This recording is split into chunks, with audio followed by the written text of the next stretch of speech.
Nurse Schema. I'm coming. Let me get my little self situated.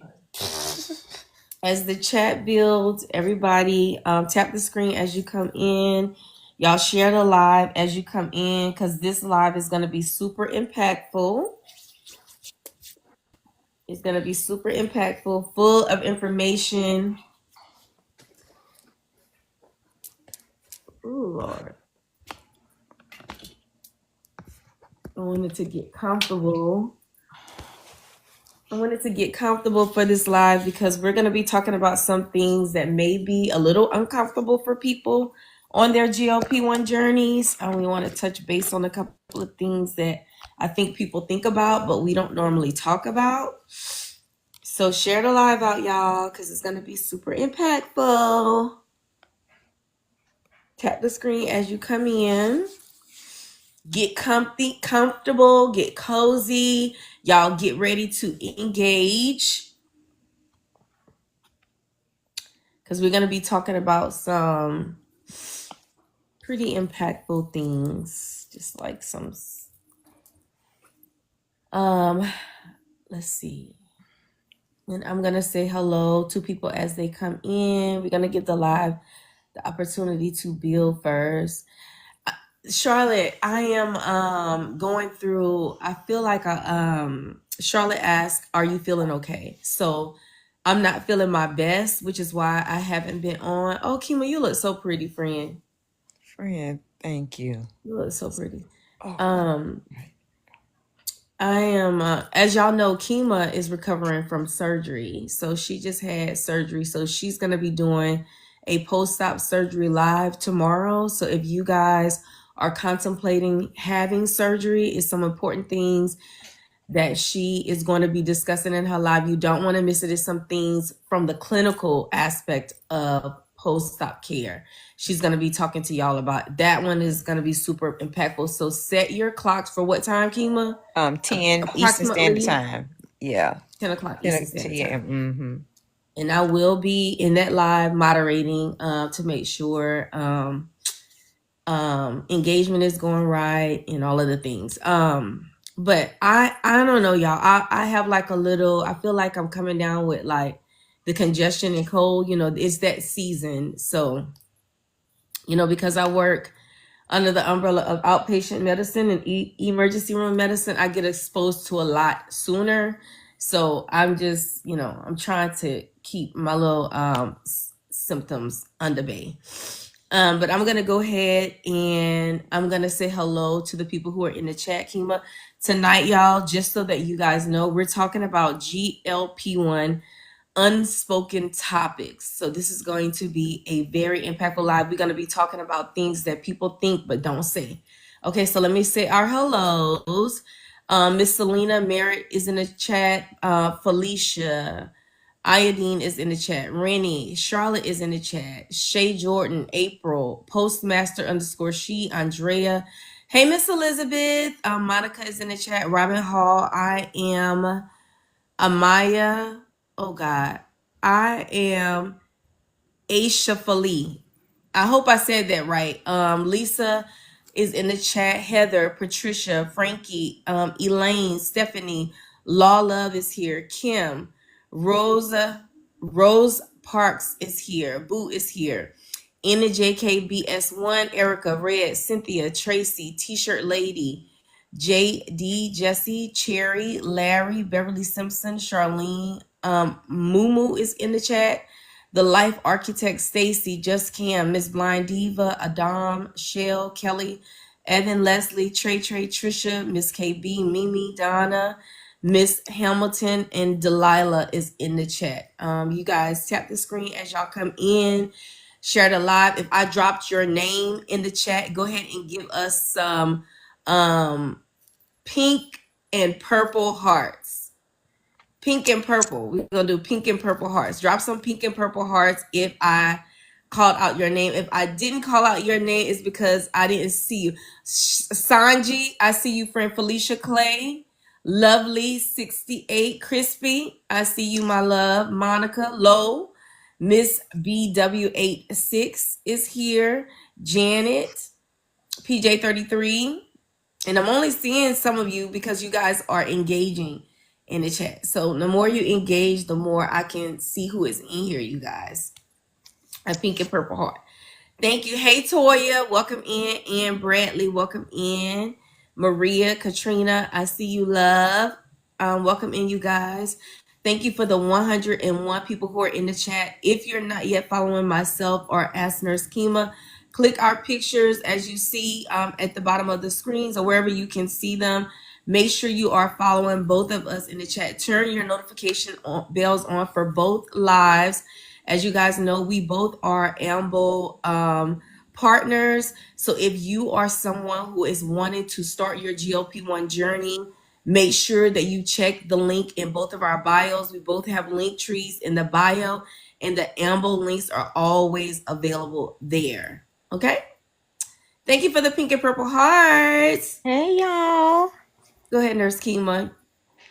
I was You saying, want good to say something afternoon. before we get started with the topics? Honey, I'm looking at the time tomorrow. Good afternoon. I thought it was Monday when I woke up, and now I can't keep up with the time. Like, I need sunshine. I need to get some sunshine. So let me just say hey to everyone that's in the chat. Thank you all for joining in. Like Keisha said, make sure to tune in to the live tomorrow morning at 10 a.m. Eastern Standard Time. If for some reason you missed the live, it will be uploaded on my YouTube page at Ask Nurse Kima 2.0. Okay? But welcome everybody, and we can get started, sis. Okay. Where's my water? So, we're gonna be talking about, y'all share the live out if y'all don't mind. Drop us some hashtag FYPs in the chat if you don't mind, so the live can get pushed out. Also, thank y'all so much for continuing to tap the screen as y'all listen in. We're already up to 3.3K likes, and we just got in the live. Hey, Bella Ann. Hey, Jenny on the block. I see you, friend. Jen Torres, welcome in, baby doll. Morta, is it Matorma? Welcome in, friend. Thank you guys so much. I see the FYPs. I appreciate y'all. Skillers 872, I see you, friend. So tonight, you guys, again, hey, Nurse Rock. I didn't see you, girl. I see you now. It's Tina. Welcome in. We're going to be talking about unspoken GLP-1 topics. That's what the live is about tonight. So again, we're going to be talking about things that we think but we don't say. So we're going to start out the live talking about digestion and bathroom regularities, the constipation of it all, the diarrhea of it all, the sulfur burping. We're going to be talking about that. So every topic that we talk about, we're going to be solution driven on the topics. And we're gonna talk about what we're all doing, y'all. This is a discussion. So we're reading the chat, and although we cannot pin comments, I'm definitely gonna be reading comments that are in the chat. So, is there anybody? Let me raise my hand that deals with constipation while on your GLP-1? Definitely, I deal with constipation. As you all know, go ahead, Kima. Explain to them why we get constipated while we're on GLP-1s, friend. So GLP-1s with the GIP dual agonist slows down our GI tract, slow gut emptying, so that we stay full longer. And when we stay full longer, it takes a while for our food to, of course, to pass through our digestive tract. And then you think about not only just your regular diet, but think about foods that normally take a long time to process in general, even if you're not on a GLP-1, i.e. me and my steak situation, and I definitely, have suffered with some constipation because there are certain times of the year that I know I'm going to be eating a lot of beef, and I've had to just be real with myself and try to prep beforehand with medication because I already knew what my mind was set of what I'm going to get into. But that is why we have constipation. It's an expected side effect, but what we have to do is combat that with lifestyle changes prior to, like pre-gaming. When Keisha talks about getting your pre-game cart together, getting your Kiala together, your super greens to be amazing, and taking things like that prior to, so that you don't have constipation maybe as often. Like I can say being on this journey almost 3 years, I can count the times on one hand that I've had constipation. But I also know I had it too. You know, it wasn't a out the blue type of thing. It was based on what I was eating.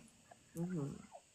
So Charlotte says that she has that. Xtina says that she does. Tracy raised her hand as well. Y'all, crispy underscore aka Robin says the belly bomb is legit. She's talking about belly bomb by Plume. Kima and I both have discount codes for Plume, you guys. So if that is something that you're interested in, we both have links in our bios for Plume. The belly bomb. The belly bomb has ox bile. It has a digestive enzyme in it. It definitely helps you settle your belly. Now, there's also a product by Plume that's called Deuce on the Loose, y'all. The Deuce on the Loose is a stool softener. That one is not an aggressive stool softener, but it's one that you can take every single day, and you will have a bowel movement on that. Let's see.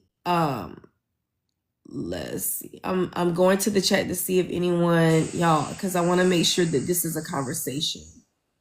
Someone is saying, I see Bella Detox. Did you see Janet with the Bella Detox? Bella Janet Detox. says constantly she uses the Bella Detox often. Mm-hmm. Pineapple. I have that too. Let's see who else.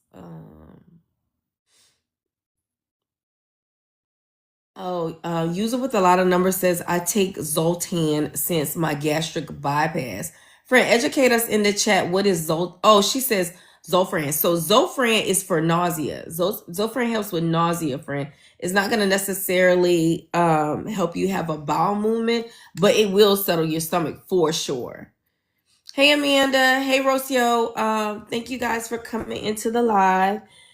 So just piggybacking on what Kima was saying, as far as the constipation and your GLP-1 slowing down your gastric, your digestive tract, which makes you have constipation.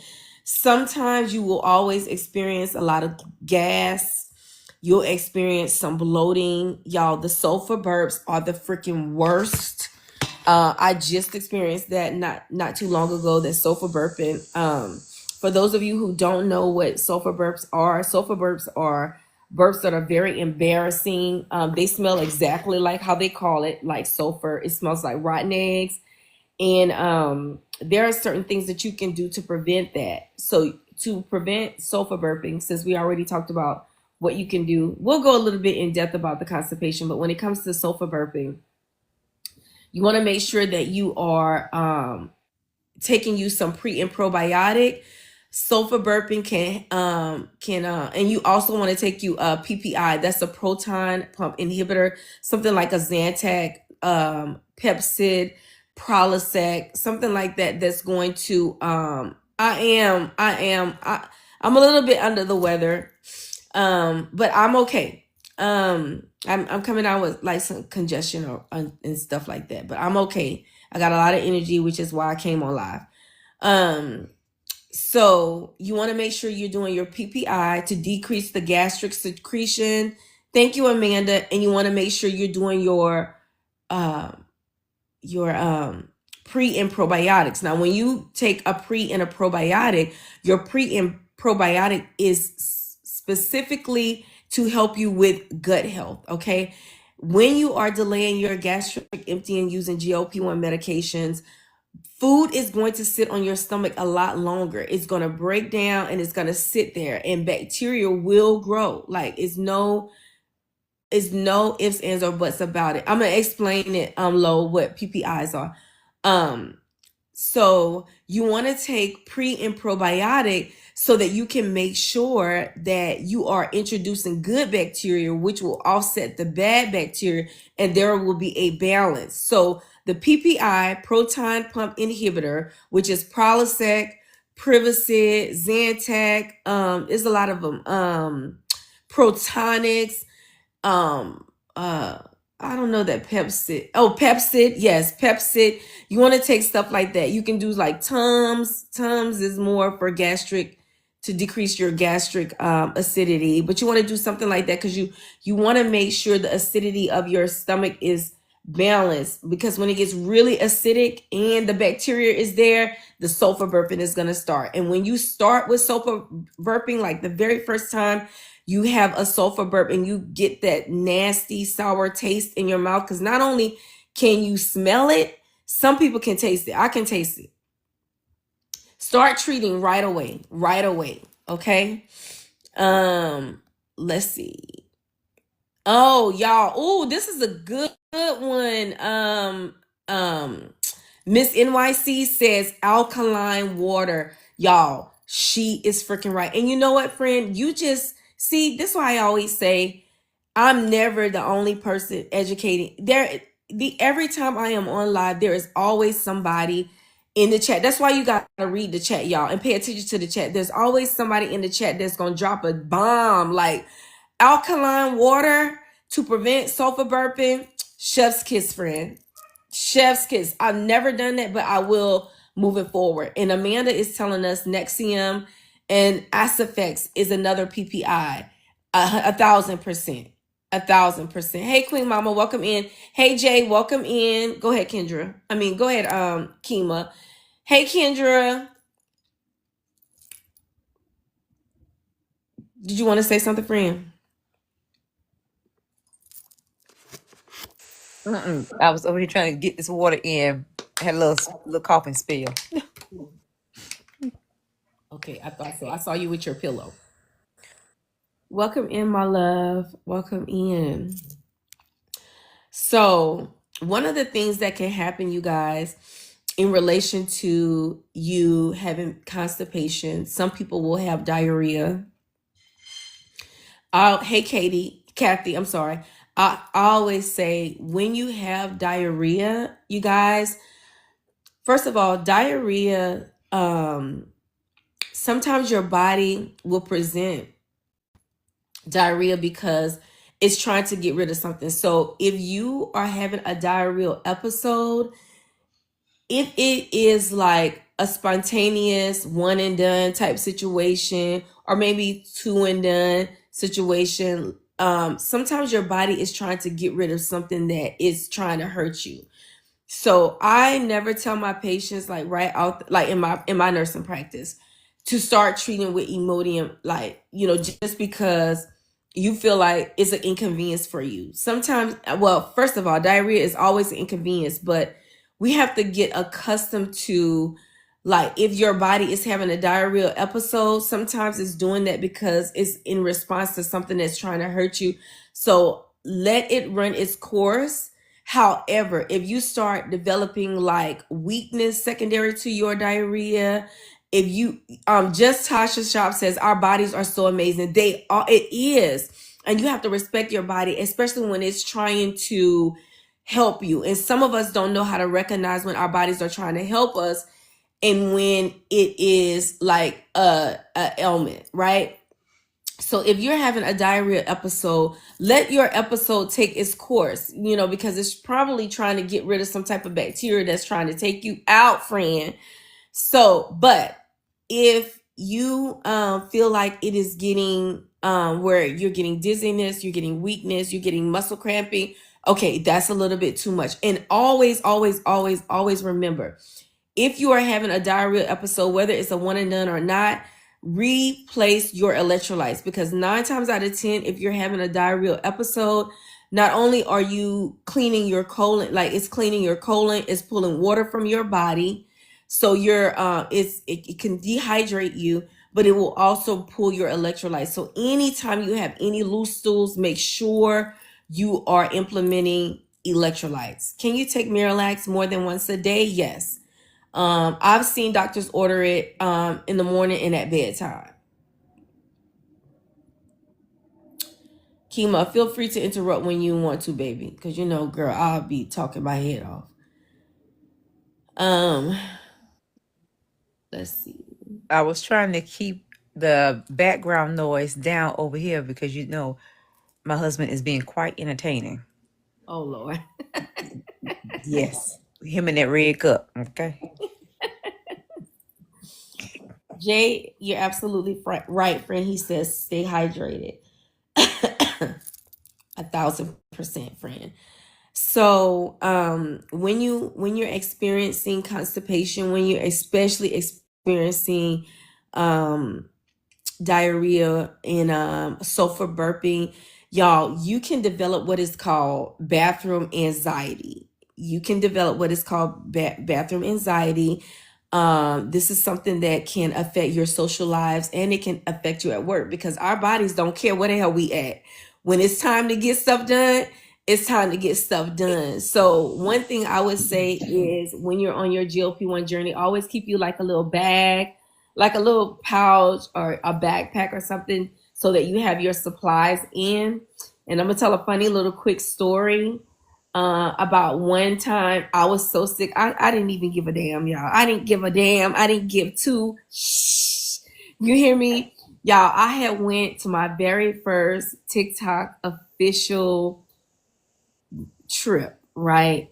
And I started sulfur burping at the hotel, waiting on the car to come pick us up to bring us.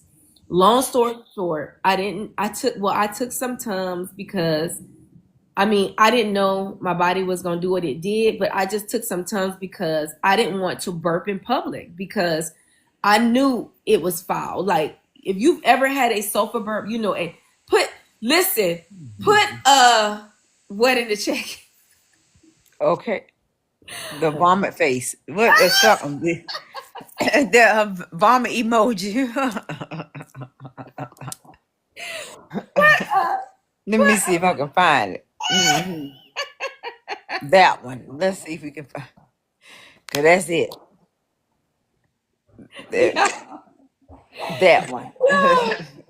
So I did not want to burp in public. So I was trying to decrease my acidity in my stomach, so that, I wouldn't be embarrassed. Y'all, my sulfur burst was so bad. Jay, I'm not even kidding. My sulfur burst was so bad, friend. Every time I would want to burp, I would have to hold it in and like walk over into a corner, because it's almost like, honestly, passing gas, but through your mouth. Like, I know it's graphic, but y'all, tonight's topic is unspoken topics on GLP-1. So get real comfortable.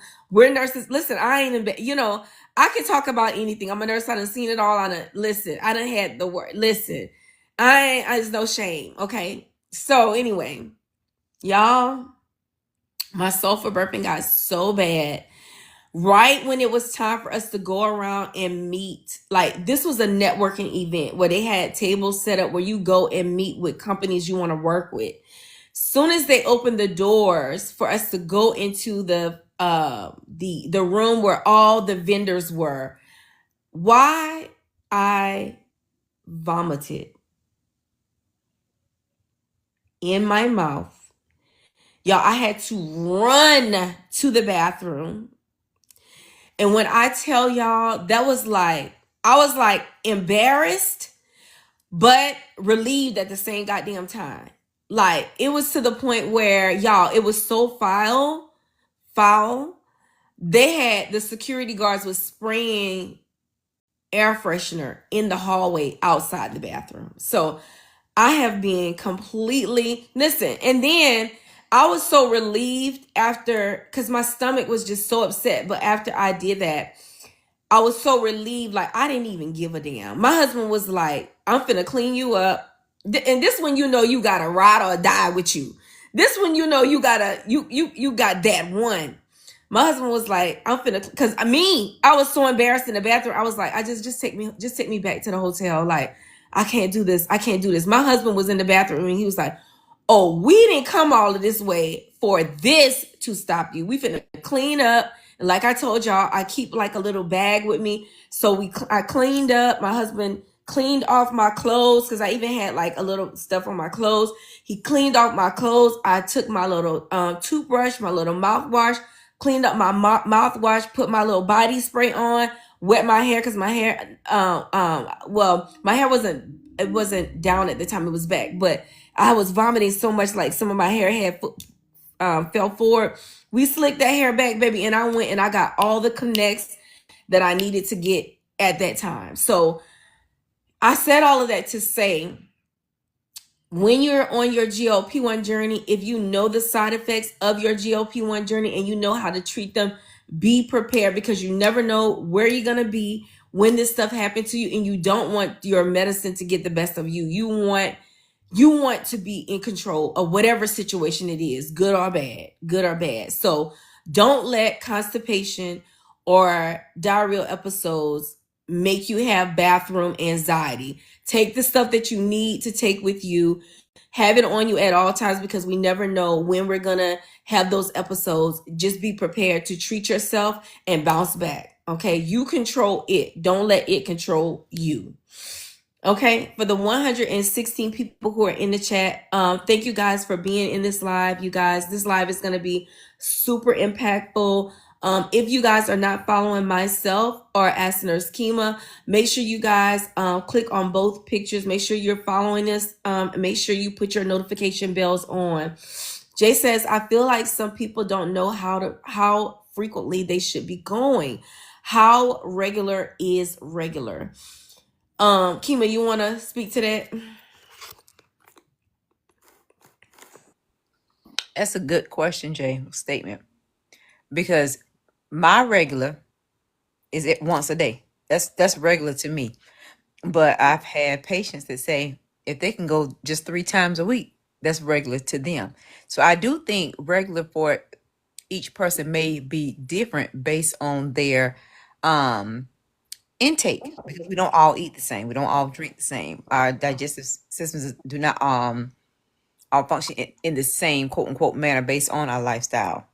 But I feel like my regular, again, is one time a day, and not even just one time. First thing in the morning, time of day, is what I believe is quote unquote my regular. But those are just my thoughts. I know we teach that in nursing that you should have a BM 30 to 45 minutes maybe after a meal, but that doesn't happen with me. As a matter of fact, it's never, to my knowledge, ever happened where I'm going 30 to 45 minutes after meal consumption, no matter what I eat and or drink, But again, I would think that might be subjective to the person. Lo says, I think once or twice a day is regular, at least once. I know for myself, I desire to go once a day. And the reason being is because I know what GLP-1, first of all, I have had bad constipation on GLP-1s, where it was very painful for me to resolve it. I'm okay, baby. I'm okay. I really am okay. So based off of that experience, I desire to go. Now, being on your GLP-1s, you have to actively practice, or you have to actively treat constipation before it even gets there, because you have delayed gastric emptying. So we talk a lot about stool softeners, knowing the difference between stool softeners, knowing which ones to take at which times. For a lot of us, because we have constipation, the one I would think that we all should be taking is the ones that are the osmotic stool softeners, like your Miralax, your Magox 7, because those ones are going to, first of all, your colon's role is to pull water from your body to soften up stool so that you can have a complete evacuation. Now, it delays gastric emptying. Sometimes that's going to be a problem. So if you can help your body help itself by implementing an osmotic stool softener, then you have something that's working for you, helping your body pull water from the rest of your body to the colon so that you don't have constipation. Because I promise you, you do not want to experience constipation where you're trying to do all kind of tricks to pass stool. It's very painful, y'all. So just make sure that you are actively treating yourself by meeting your water goals every day, increasing your fiber every day, making sure that you're doing pre and pro and postbiotic every day, and moving your bodies, because moving your bodies will stimulate bowel movements as well. Does Miralax give your stomach cramps? No, it should be gentle. Miralax should be gentle. Can we take Miralax a few times a day? You can take it. The most I've seen a clinician write for it is twice a day. If there are any NPs or clinicians in the chat, enlighten us. But I've only seen it written twice a day. I just started the magnesium complex, which is great because that's definitely going to help. What do you think about that? I mix it with my stool softener. I think that's a great practice. I think it's a wonderful practice. You're welcome. You're welcome. Anybody else have any other comments about going to the bathroom and stool? Y'all, we're talking about, for those of you who are just coming in, tonight's topic is about unspoken things that happens in the GLP-1 community, unspoken topics that we don't talk about, that we think about, but we don't really so much talk about. The stool softener I would recommend is Bella Detox. I love Bella Detox because it is vegan, it's non-GMO. You can take it every day. All it is just a bunch of fiber, I also like Miralax Magox 7 for patients. Kima, you have any suggestions? Lo says, what's magnesium complex? Okay, so my friend that dropped about the magnesium complex, can you enlighten us in the chat? She says, I have Miralax, and does Miralax help with bloating, not only constipation? Y'all drop in the chat what you guys are taking for your constipation. Let's be interactive tonight so that we can help one another. Hey, minding my business. So I do Bella Detox, and I rub my belly with castor oil, and I put my heating pad over my stomach, which I did when I got out the bathtub. I rubbed my belly with castor oil, and I always put a heating pad on for about an hour. Mm-hmm. And I like Mago 7. That's my go-to. Somebody asks. There's a lot of Mago 7s in the chat. Mm-hmm. And somebody asked a question about digestive enzymes. I'm looking at that. I just saw digestive enzymes. I didn't see. Go back. Did you see some comments are being filtered, and I can't unfilter them the way that I can't go in and approve them. Let me go back to see. Did you see Jay's comment when he said, "How bad can constipation get?" Bad enough for somebody to have to go for you to go to the hospital. Bad enough for you to have to go to the hospital for Kima and Keisha to get in there and dig it out. Okay, that's how bad it can get. You understand? Jay, I cannot tell you how many times I have had to double glove friend, sometimes triple glove friend, and lubricate and get in there and clean it out. Can you imagine that?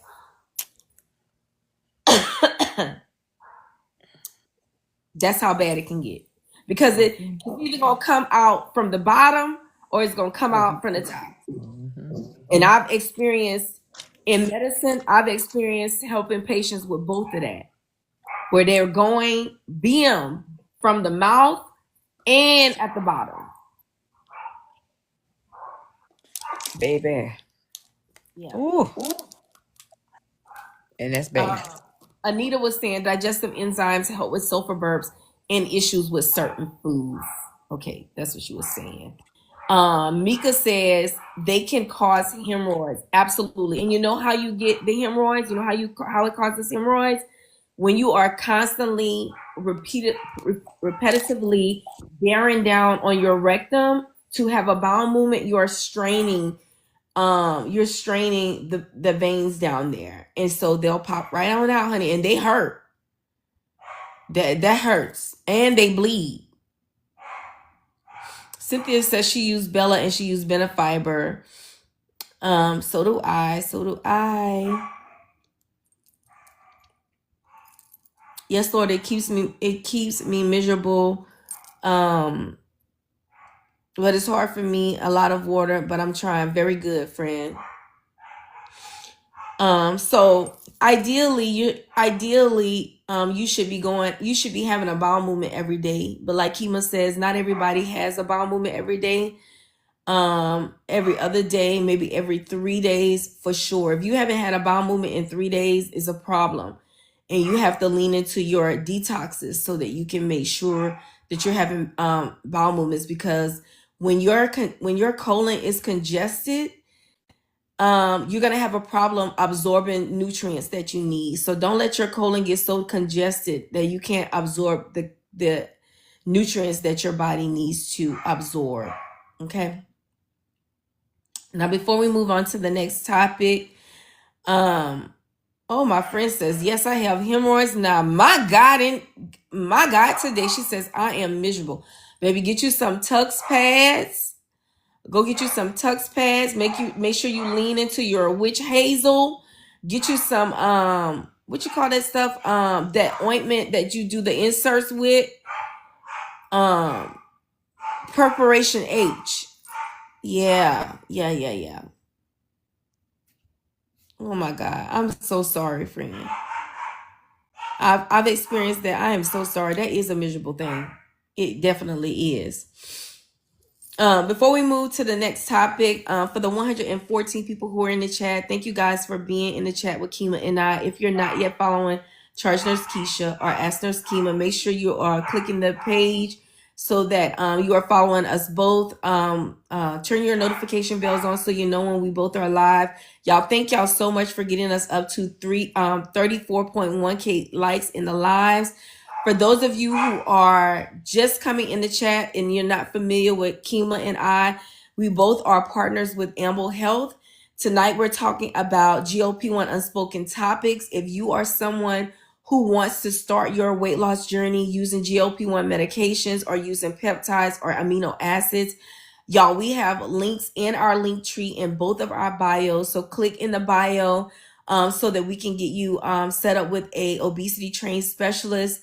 And they can get you set up with a compounded pharmacy that will get your meds out to you. Keep in mind, with Amble Health, you guys, there's no physician fees, there's no subscriptions, y'all, there's no shipping. You can use Klarna, Afterpay, Affirm, and FSA if you order meds in bulk. You can order 3, 6, 9, and meds annually with Amble. Okay, since you have anything else to say about digestive and bathroom before we move on to we're going to talk about our crazy relationships with food. Let's talk about food and our relationships with it. Okay. Because you know we got some funny look things we like to do. Miss Deb is asking, does Mag Ox 7 work fast? To me, it works fast. I can't take Mago 7 and think I'm gonna leave the house, because usually in about 30 minutes I'm going to the restroom. You know, I remember being on live one night, the first time I ever took Mago 7. I was on live, took the mag. I said, okay, y'all, I took this Mago 7. I'm gonna try it out.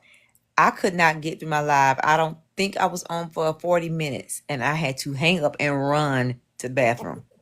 Okay. That was my first experience with Mango 7. I was like, oh my God. So for me, it works fast, because I was Okay. expecting maybe like a in the morning type of situation. Tasha said it took a few days for her to work. So I'm not that familiar with Mag Ox 7 like that, y'all. So Mag Ox 7, is that something that you take 1 or 2 pills, or you just take it as what, like, I don't know. I take 3. Now, you know, I know some people that take a little bit more than that. Okay. The 4 or 5, but it says take 3 on the empty stomach at night. Now, when I took my 3, it was at like 6 something in the afternoon, but I was at home, you know what I mean? But that's what they say. And I only take it when, like, it's been a couple of days and I have not had a BM. I'm like, wait a minute, this ain't normal. Then I'll take it and make sure I drink a lot of water behind it. But I know some people take it, you know, Ooh, every other day. you take Every 4. My God, today. Amen. Me, girl, is that the standard? She said, woke up, brought about to break to the toilet. Lord Jesus. But it doesn't hurt my stomach, which is why I like it. There's no, I don't get any cramping or anything like that. But it taps and say, all right, that's it. You better move and move now. It says she take 3. Okay. But what does the packaging say to take? I can't reach it. I feel like Okay. it takes 3. Okay. I got it on Um this table over here. so Doc Rock is in the chat. She says, per evidence based, normal range bowel movement is no more than 3 times a day, but no less than 3 times a week. Boom. And there we go. Very good. Okay. And Kay says 3 on an empty stomach. Mm-hmm. Oh God, y'all, Christmas said we all full of shit around here. Right. And is. It is. And is. I was on a fad diet and the green smoothie, and that was what was recommended was for the Mag 7. Okay. Got you. TJ, oh, hold on, not TJ. Selena said my bowel movements are small. So that's so the thing about having small bowel movements and not feeling evacuated, because that's the key. When you're going to the bathroom, you want your body to feel like it is completely evacuating your colon. Like, I know for me, I could feel when I haven't gone enough. Like, I don't know why I can feel when, when I go to the bathroom and I'm having a number 2 episode. Like, I could feel when my colon has like done what it needs to do, or when there is residual left behind. And if you feel like there's residual left behind, tap into your Mag-7s and stuff like that and get, y'all, don't let it sit like that. Get it out, because those are the things that make you sick and make you uncomfortable. Okay.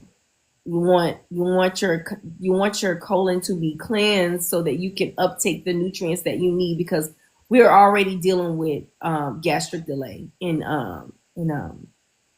Tina says small but feel like Godzilla. I know that's right.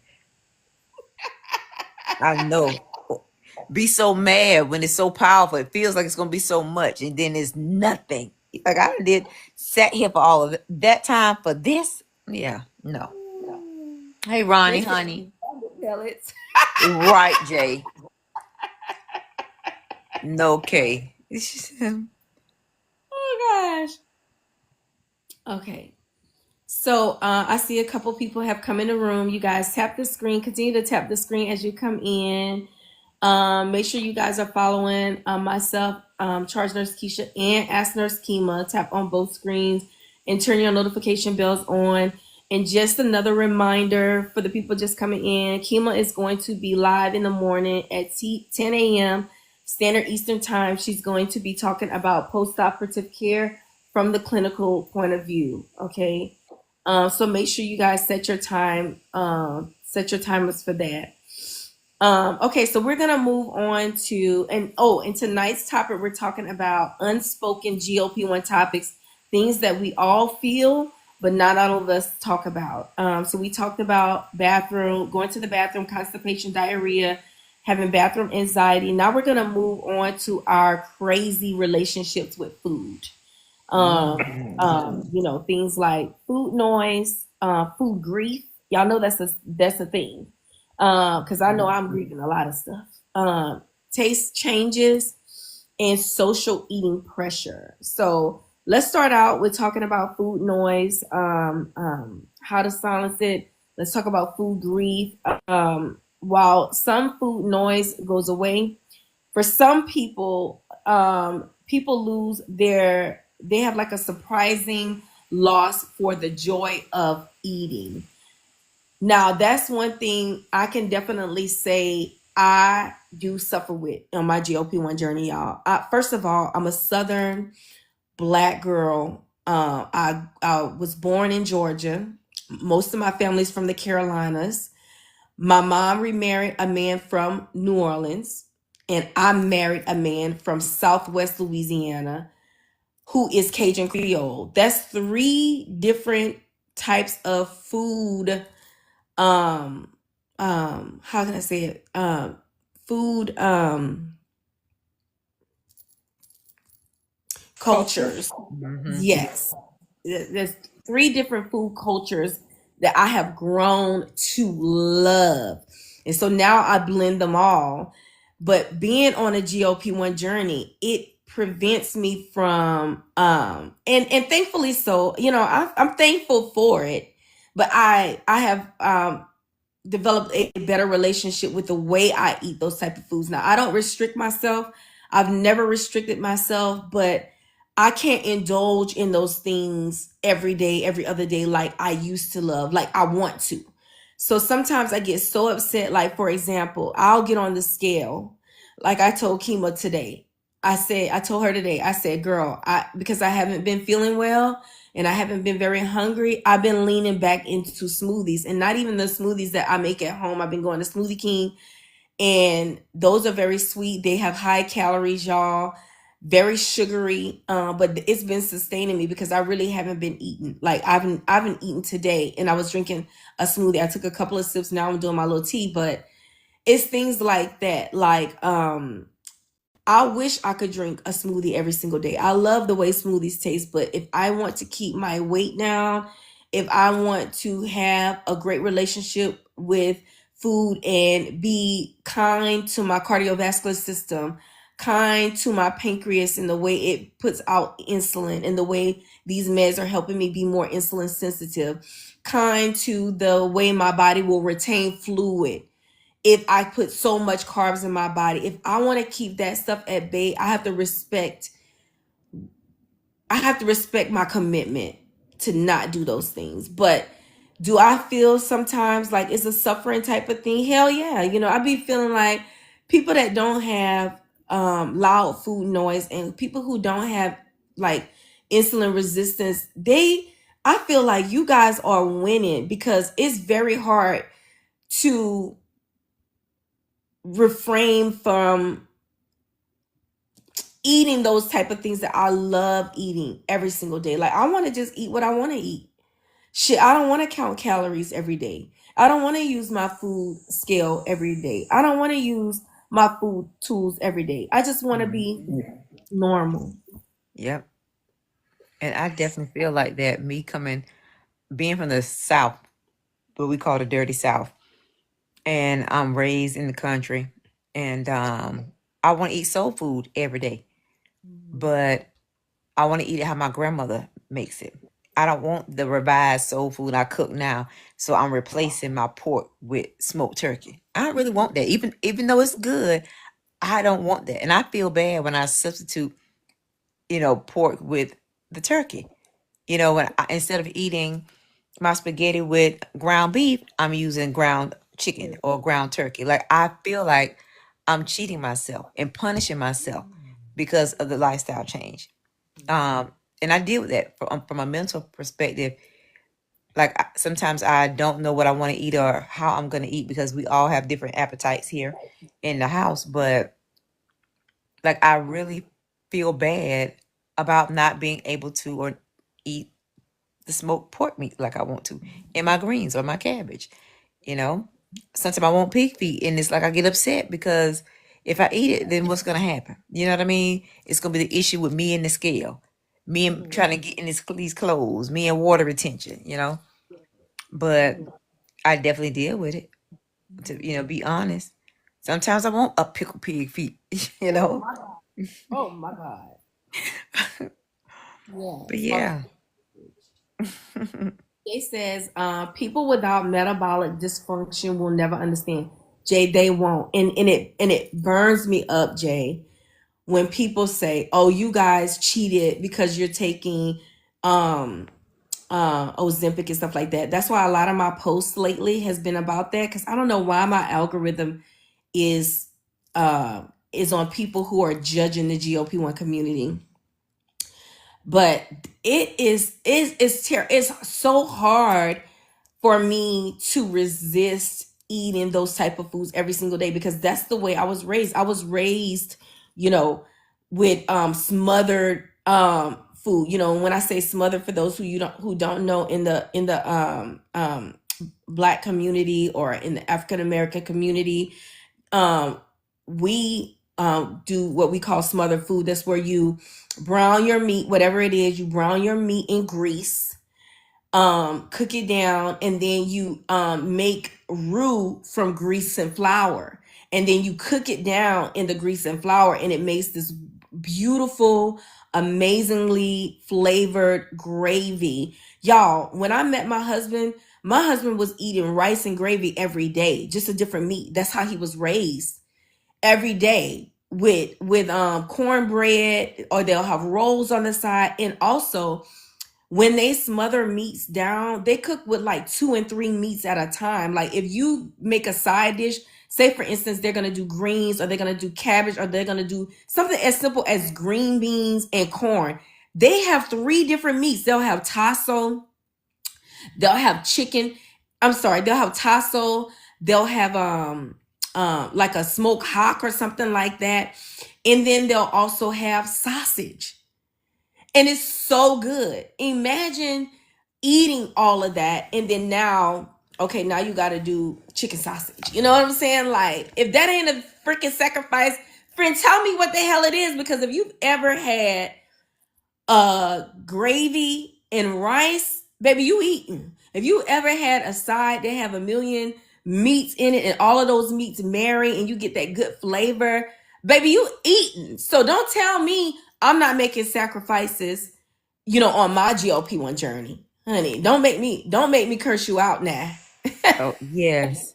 That's like me going from where I was raised off to college in Savannah and picking up the Gullah Geechee way of eating, Oh, being yeah. on the coast.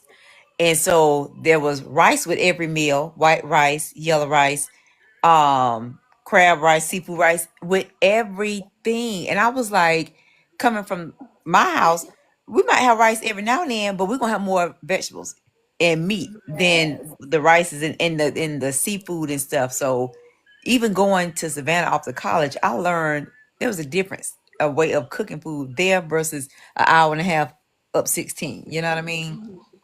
But it took some learning to make those adjustments.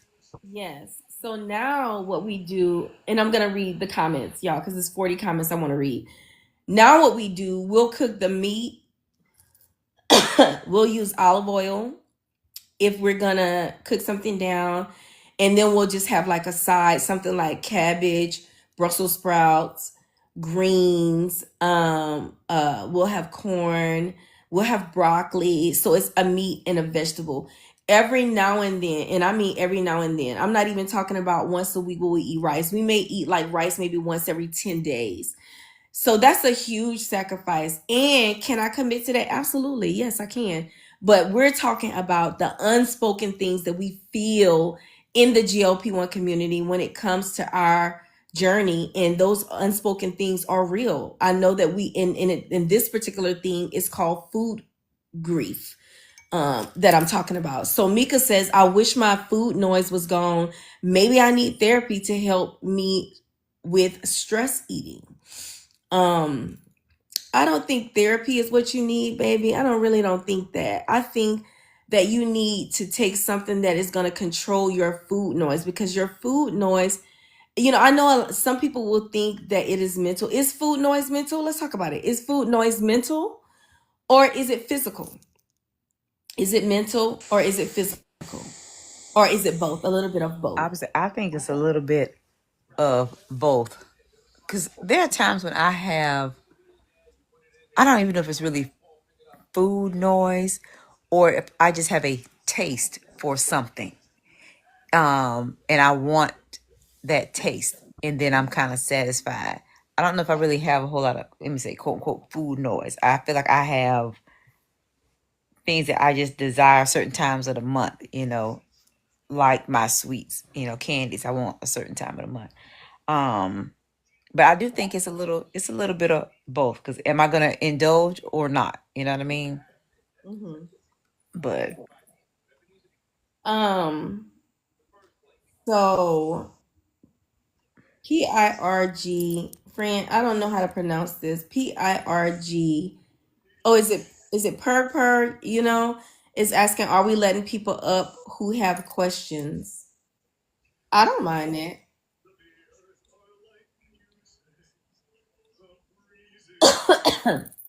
I don't mind that.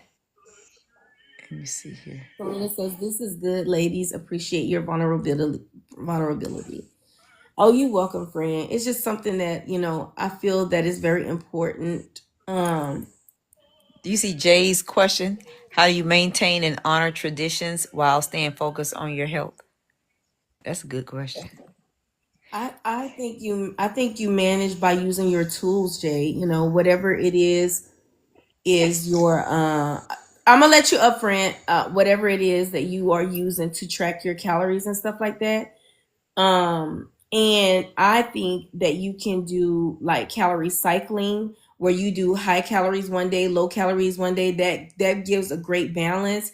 It prevents people from developing eating disorders because you're not depriving yourself of the foods that you like to eat. And like for example, in my situation, like I like fried foods, Jay. I love freaking fried foods, but I know I cannot have fried foods every day. So, like I said, I have set cheat days where I do low calories so that I can prepare for my cheat days. It offers a balance for me. So it helps me physically and it also helps me mentally because I'm not feeling like I am depriving myself of anything.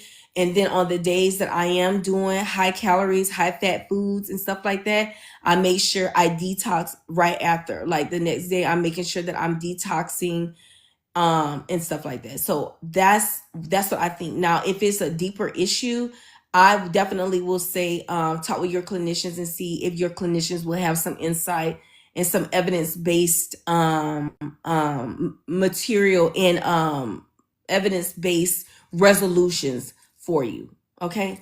Let my friend up so I can see what she want to ask. You ready for me to let perk up? Okay. Hey friend. Hello, how y'all doing? Okay, baby, and you? I'm doing alright. I'm just like a little bit confused because I just started Ozempic like on Thursday, and I got kind of nervous on what to eat, so I just been eating like boiled foods, Mm-hmm. like boiled chicken and like boil everything. So I'm like, my kids, they want different stuff. So I'm like, well, I can't cook it a certain way because I gotta eat it a certain way. So I'm not gonna deprive them, but I also had to talk with them too. Like y'all gotta change y'all eating habits too, cause y'all don't wanna end up taking what I'm taking. Mm-hmm. So I'm just nervous, and then like this morning. I I checked the scale before I took Ozempic, and I couldn't believe when I got on there this morning I lost 7 pounds in three Oh my days. God. And That's I amazing. just started walking. Like I do 60 minutes of walking a day now. Mm-hmm. Like 30 minutes in the morning and 30 minutes at night. Now you see And her I didn't even congratulating know I you had in the that chat much group. energy. They're congratulating you in the chat. So here's the thing, friend. And this is so hard too when you're the only one in the house that's doing GLP-1 medications because you don't want your family to suffer, but you also want a balance. You also want your family to respect what it is that you're going through and to help you because everybody needs help. So I would say do like a fine, like I would say, first of all, for you personally, let's talk about you. I would say lean into like tools that can help you. There are a lot of apps like the My Lose It app or Lose It app. There's the TDEE calculator. There's the My Fitness Pal where you can input what you want to eat and it will tell you like how many calories or whatever it will give you for the day. Like it will help you set up what your um what your restrictions should be, like your calorie restrictions should be. It will ask you how sedentary you are. It'll ask you how tall you are, how much you weigh, and then it will give you how many calories you should eat a day. And when you're preparing your meals and stuff, you can input it into the app and it will tell you how many how much calories or carbs or fat that's going to go into that meal. So that's one way you can do to track what you're eating so that you can keep abreast on what you can eat and what you can't eat. And you will learn very quickly what's good for you and what's not. And you'll be surprised the things that you can eat. And you'll also be surprised the things that you can't eat. So that is for you. When it comes to your family, you know, because I went through this, friend. When I first started, I was the only one on. I was doing Manjaro I was doing Saxenda at the time. What I would do is I would have to compartmentalize my journey from my family. So I would cook the way I would cook for them, for all of us, but I would only eat what I could eat. So say for instance, if it was like if I'm gonna do rice and gravy with a side, I would just eat the meat with the side, and then I would get me a salad and some fruit. So it's almost like, friend, you have to mentally compartmentalize what your family want from what you want, and just Yeah. worry about what you're eating. And here's the thing about GLP-1 medications. GLP-1 medications are not going to take your food hunger away right away. It takes some time because the GLP-1 medications are not weight loss medicines. They are they're endocrine medicines that are meant to change the way you metabolize foods, the way your body breaks down carbs, and the way your body breaks down fats. And for a lot of us, it takes months before our bodies start doing it correctly with the use of the medicine. So you just have to give yourself some grace and give yourself some time to adapt to your new norms. Don't feel bad about it. You know, continue to talk with your family with love, you know, from a loving place, and just make them understand what it is that you're going through. Make them understand that you're trying to live a longer life. You're trying to have better quality of life. And I promise you, your family is going to understand that. And they're also going to be watching you, and they're going to mimic what you do. So you're really like in your household, you're really like going to be the new standard. So what they see you do, they're going to automatically want to do. Because Yeah, when I 'cause my started, son, he started walking with me like the second day, and I was like, yeah, even though, yes, he was walking faster than me, I still kept up. 'Cause I mean, it's nothing new for me walking because I've been walking like for a long time. So like 60 minutes is nothing for me because I yes, didn't walk longer than that some days. So like the walking part, I'm not worried about. It's just like the food part yeah, because I got in here this morning and cooked like grits and a chicken breast for breakfast this morning because I said no, I'm not eating no sugary cereal this morning. yeah. So that's So what you're I doing took out right. to eat. You're doing right. Just eat the foods that you like to eat. You know, like if you like to boil chicken, because boo, I like boiled chicken too. I like boiled turkey necks. I like boiled turkey wings.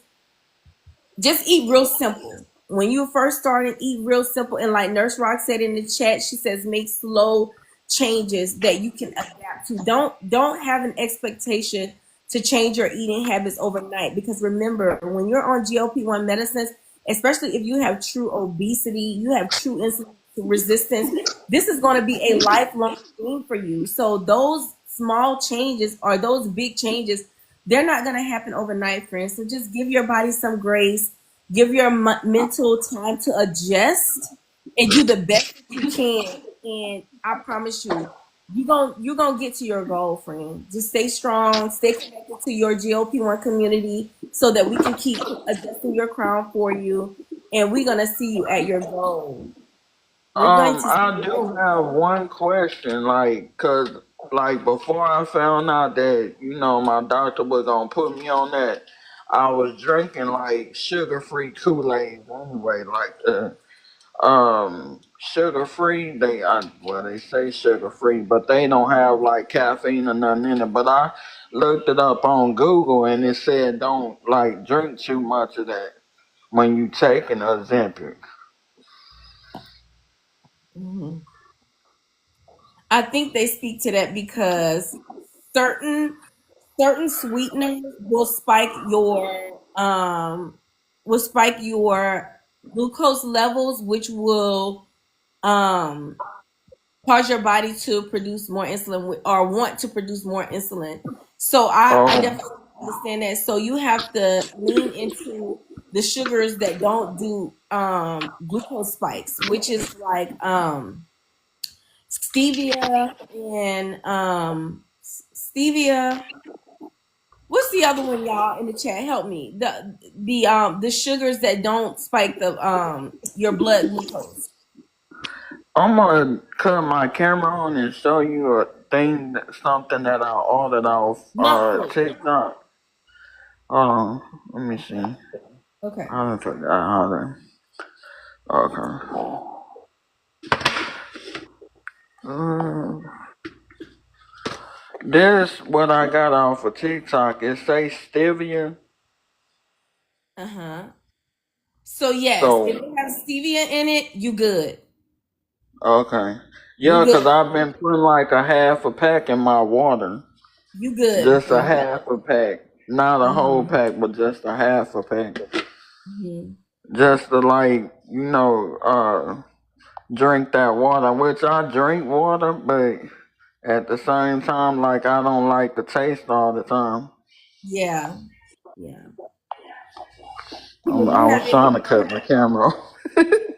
No. But yeah, that's and thank y'all for the congratulations. I mean, I walk a lot, so I don't overdo it. I'm just used to walking, and I really,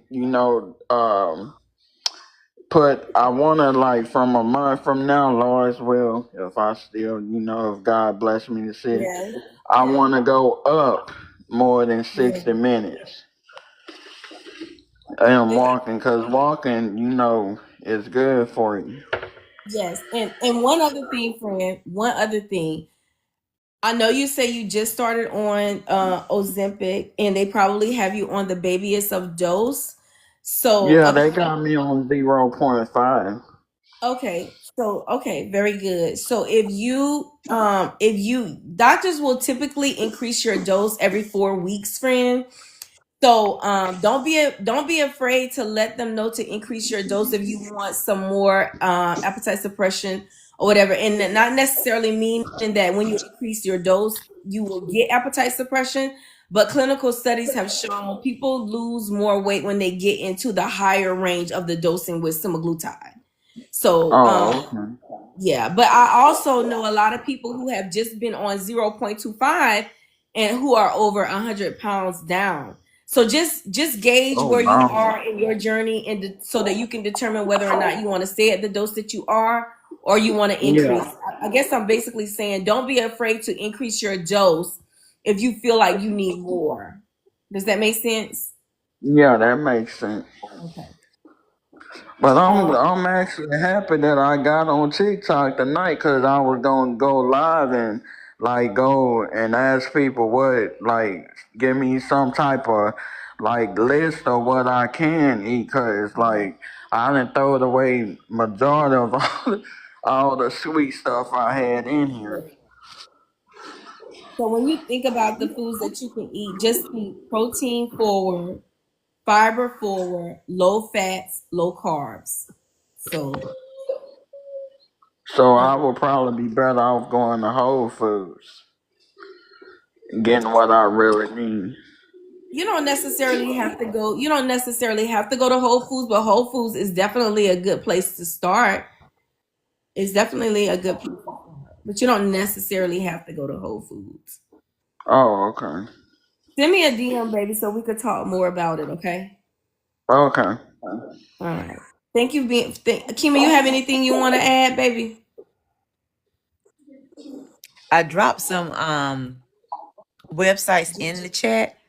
All right. They're good information resources. for what to eat, how to eat, what your plate should look like as far as protein, carbs, and veggies and stuff like that. So I did put Is them in there the any chat. way you can message me those sites? Yeah. Yep. If you send me a DM, I will. Okay. Okay, dear. I will. I'm right after I drop down. Okay, thank you so much for being vulnerable enough to come up on the panel and share what it is that you're feeling. That's what we're here Yeah, for. I usually don't, come up in panels. I'll just be in like the, comments. But I said, Mhm. okay, you gotta do it for once in your life. Yeah. Tell me what your name is. My real name Yeah. is Sharonda. Nice to meet you, Sharonda. Yeah, I just gotta change my username, Oh, but you don't have to. I just personally wanted to know your name.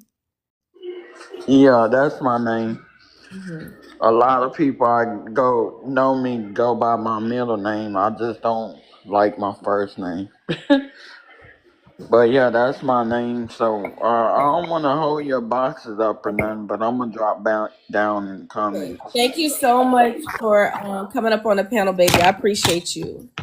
All right, Have a good night. you too. Very good. Oh my goodness. And see, this is what I'm talking about. This is the type of stuff that people would be dealing with, like when they Mm-hmm. start their journey. It just be so many different topics. So when I hear people say, "Oh my goodness, people are still talking about GLP-1s," like we've been talking about this for 3 years. I'm gonna be talking about it for as long as I'm taking GLP-1s because I really want people to understand that you can definitely be successful taking a GLP-1 medication. And I want people's questions to be answered. And I want people to have a complete understanding of what it is that they're taking and how to Mm-hmm. be successful while they're taking. And this is one of the biggest things Sharonda said is knowing what to freaking eat. It is confusing. It is, but you know what? When she was talking, what comes to my mind is she's going to a provider, started her on a new medication, no education on what to expect, no education on this is what you need to change and why you are now taking this medication. None of that was discussed with her, and I can tell that by listening to what she said tonight. Mhm. Because that should have been discussed. The doctor prescribing new medication. I'm glad she's making the adjustments. But I'm thinking about if the conversation would have taken place in regards to what maybe she needs to tweak a little bit. She's down 7. What would have happened if she would have received the proper education and then got on this scale this morning after preparing her meals in a different way? What would she have been down in 3 days versus the 7? It probably would have been way more. Right. But I'm glad she went into the live and asked her questions. Now Yeah. she has some resources. That's right. For the 122 people who are in the chat, if you're not yet following me, Charge Nurse Keisha or Ask Nurse Kima, make sure you guys are following us. Put your notification bells on so you know when we are live. Guys, tomorrow morning, Kima will be doing a post-operative care live, giving you insight of what your expectations are from the clinical side post-op. So she will be on 10 a.m. Eastern Standard Time, you guys. Thank you guys so much for getting us up to 67.2K likes in the live. If you are just coming in the chat, you guys, Kima and I both, I think I'll be on my journey. It'll be 3 years come September 16th. Kima, how long? It'll be 3 years, November the 1st. Okay, we're almost 3 years into our weight loss journeys. I am 97 pounds down. Kima, you are 108 from my starting weight, I believe. my God today. Yeah. So y'all, so we definitely, oh my God, it's definitely been oh gosh. It's been a A journey. it's been a yes, it has been a journey. If you are new to GLP-1 medicines, if you're interested in GLP-1 medications, We both are patients and partners of Amble Health.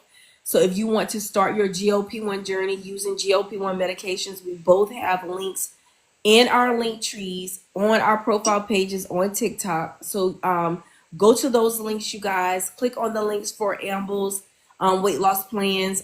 Keep in mind, there's no physician fee, there's no shipping, there's nothing that you have to subscribe to. We do offer medicines in bulk where you can buy 3, 6, 9, 12 months worth of medicines, you guys. No physician fee, no shipping, no subscriptions. You can use Klarna, Afterpay, Affirm. You could even use your FSA cards if you have FSA. And make sure you stay connected with Kima and I, because we're two nurses that does GLP-1 educations. We talk about things from the clinical aspect, so that you guys are very familiar with what is going on with your bodies in relation to GLP-1 medications. So let me go to the chat and make sure I'm not missing any comments. Oh, Kendall says, make sure you're following the Health and Hustle podcast. That's a page that Kima and I share together. We actually go out into the community and do community education based on health and wellness. So make sure you do tap into the Health and Hustle podcast page. I think that, let's see. I'm going through the chat to make sure I'm not missing anybody's comment or question. Charlotte says, my family doctor didn't give me any education. I had to learn from wonderful people like you. Thank you. You're welcome, baby. Miss Lois says, my provider doesn't know anything to educate me on GLP-1 meds. My God. And that is so wild to me. Like, don't get me wrong, I do understand when new meds come on the market and the pharmaceutical reps come into your practice and trying to get you to, prescribe this medication. But even in that intro and understanding and in service, do they not give you like what you need to say, the education that you need to provide to the patient? I mean, and then two, it makes me think the lack of knowledge is to, and why they don't prescribe it. Like why you hear so many people say, my doctor won't prescribe it, even though it's covered by my insurance. Yeah. Is it just truly their lack of knowledge or lack of wanting to know anything about the medication? I do a lot of education on GLP-1s at work. A lot of phone calls to doctors that have their patients on 4 and 5 different medications when all they need is one GLP-1, And it just shocks me when I call. They say, oh, no problem. What do I need to do? I'm like, write the script. I got it from here, It is kind of sad. Because what, GLP-1s came out 2017? Oh my Something. God. We almost 10 years in. No, Kima, it's actually been longer than that. Hold Oh, on. yeah. How long has Ozempic been on the market? Which one was first? Oh my goodness. Somebody asked, I can't even think of it right now because I had never heard of it until somebody asked one day in a live. But they don't know how to prescribe it now. Which was the first GLP-1 medication on the market?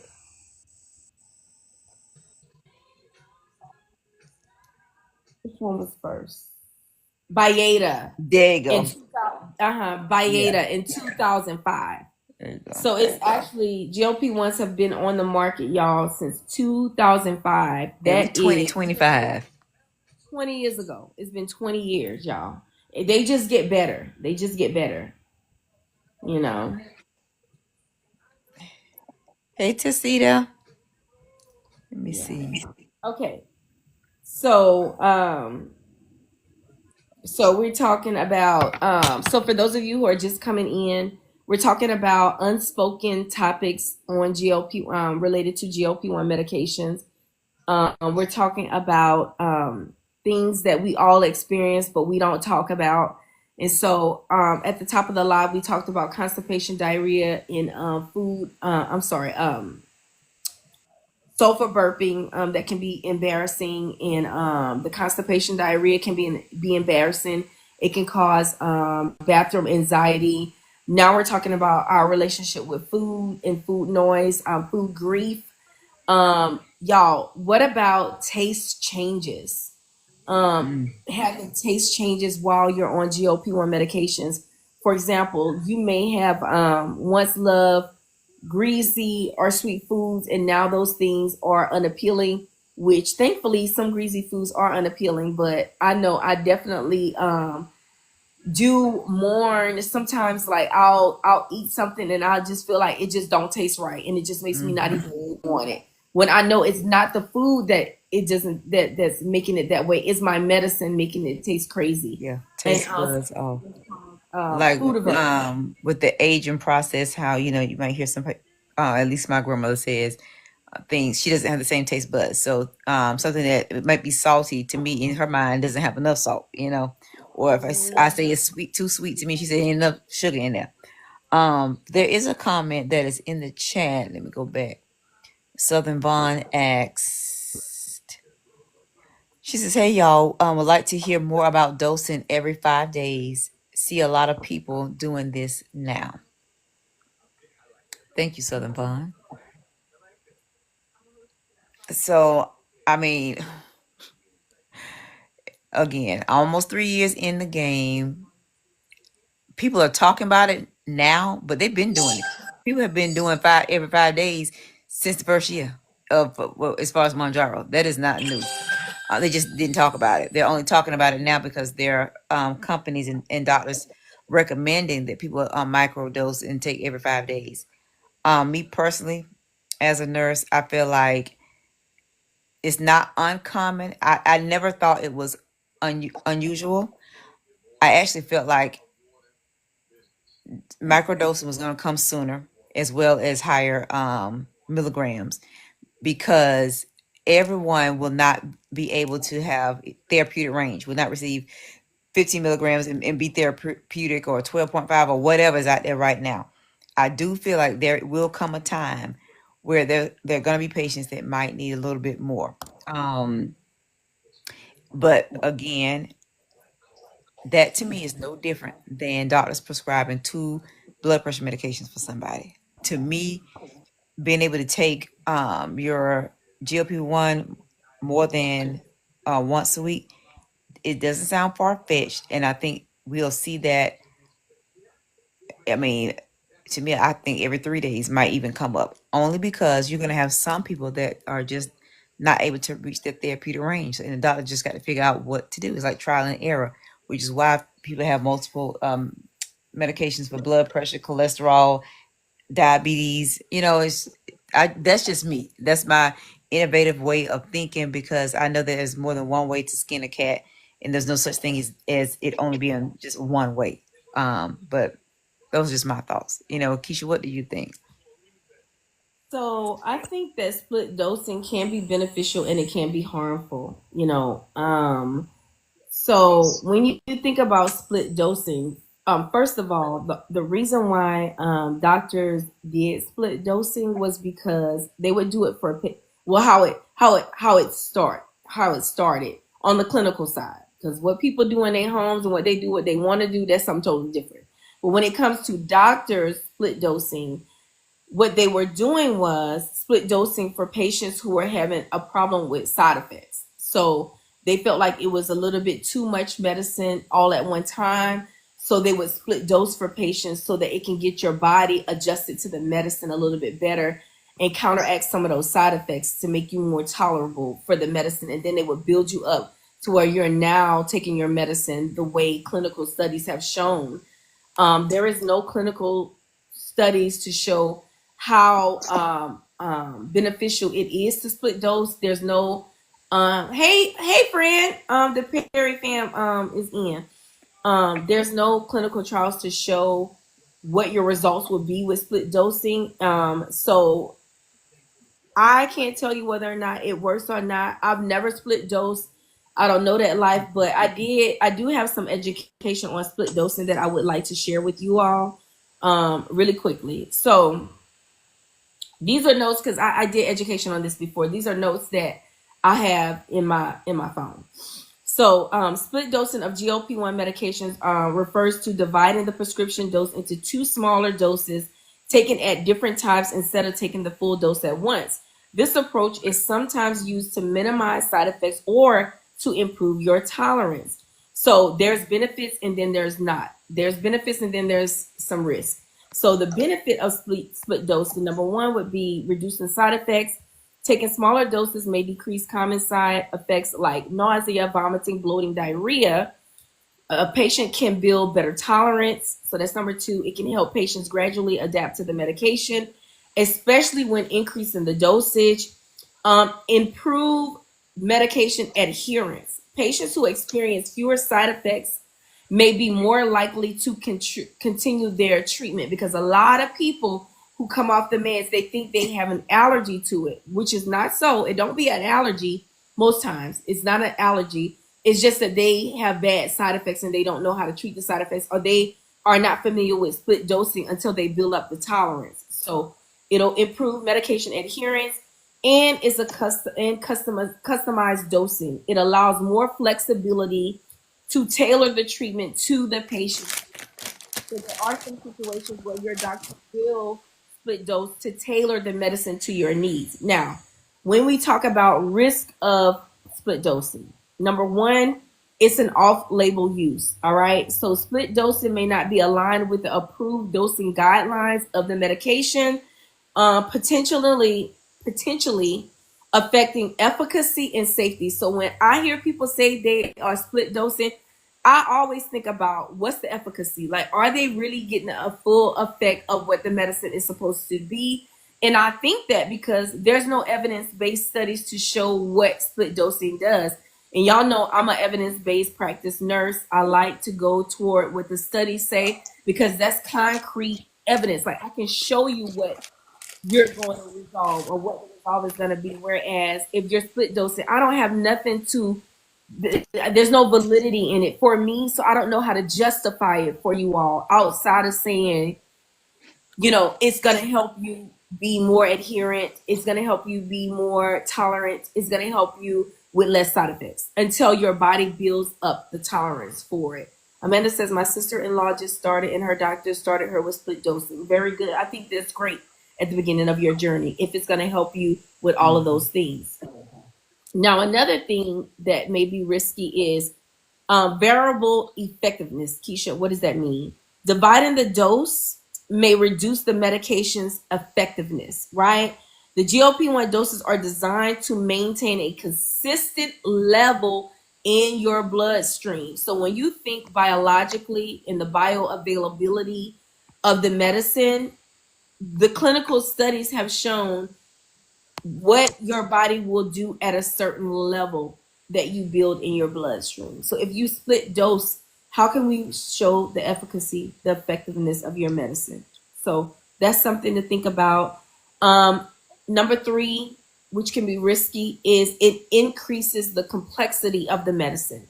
Managing two doses can be challenging and might lead to missed doses or incorrect timing. So we already know we're supposed to be doing our medicine once a week. You're supposed to be doing it every week at the same time. I don't know about the same time of day, but every week for sure at the same time, because that's what the clinical studies have shown. Now that you are microdosing, how do you know you're taking it at the same time on the same day at this, you know, it can get confusing. So that's what they mean by it can increase the complexity of, you know, what time you're giving the medicine.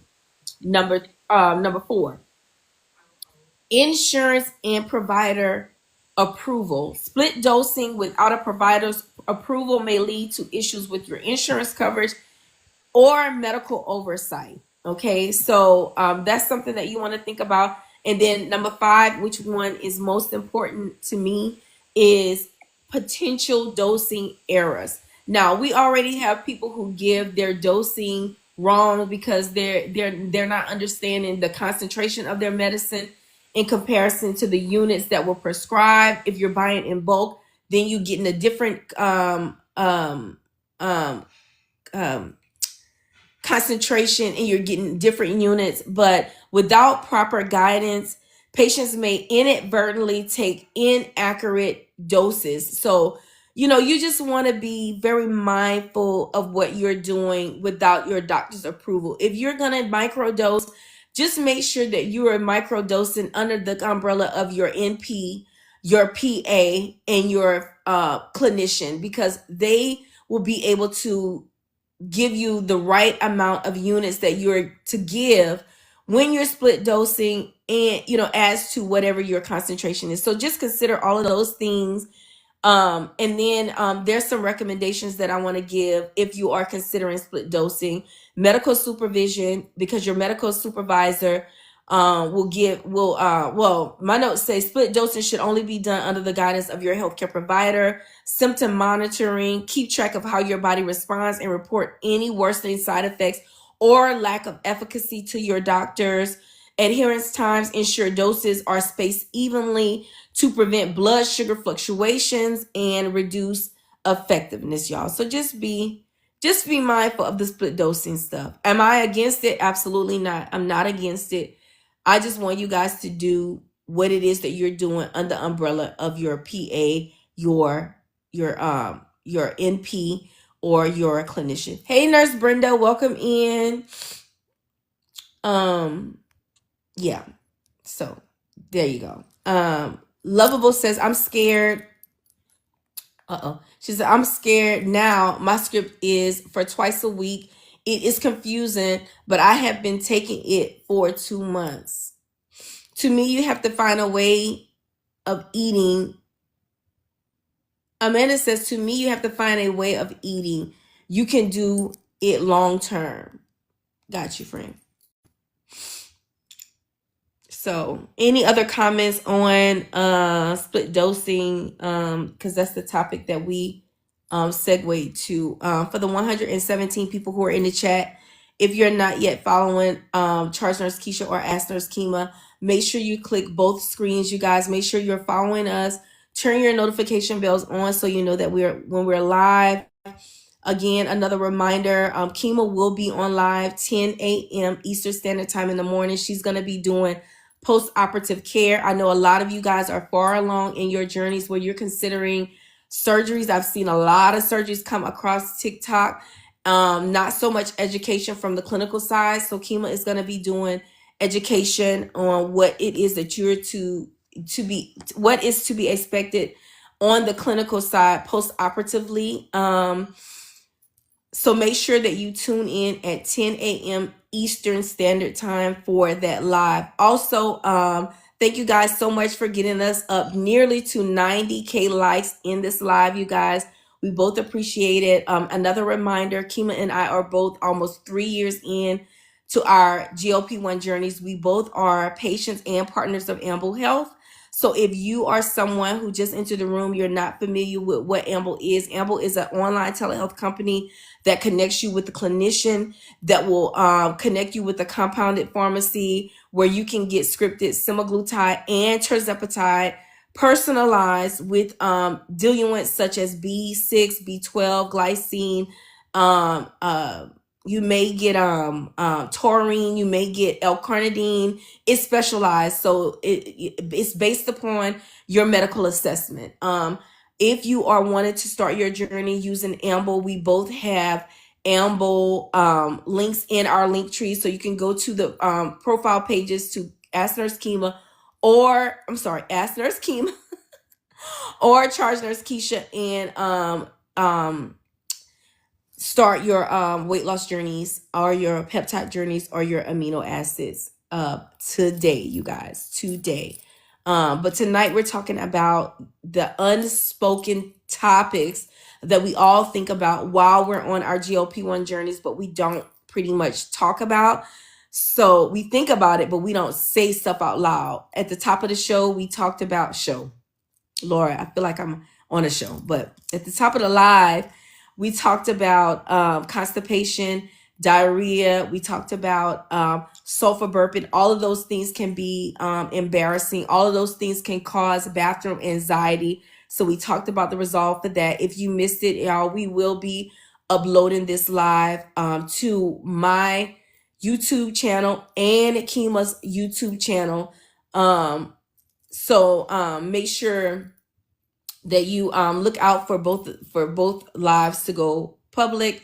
And then what was one other thing? Oh, and then we also talked about food noise. We talked about food aversion, which is where your food starts to taste funny while you are on GLP-1 medicines. Y'all, it is so normal.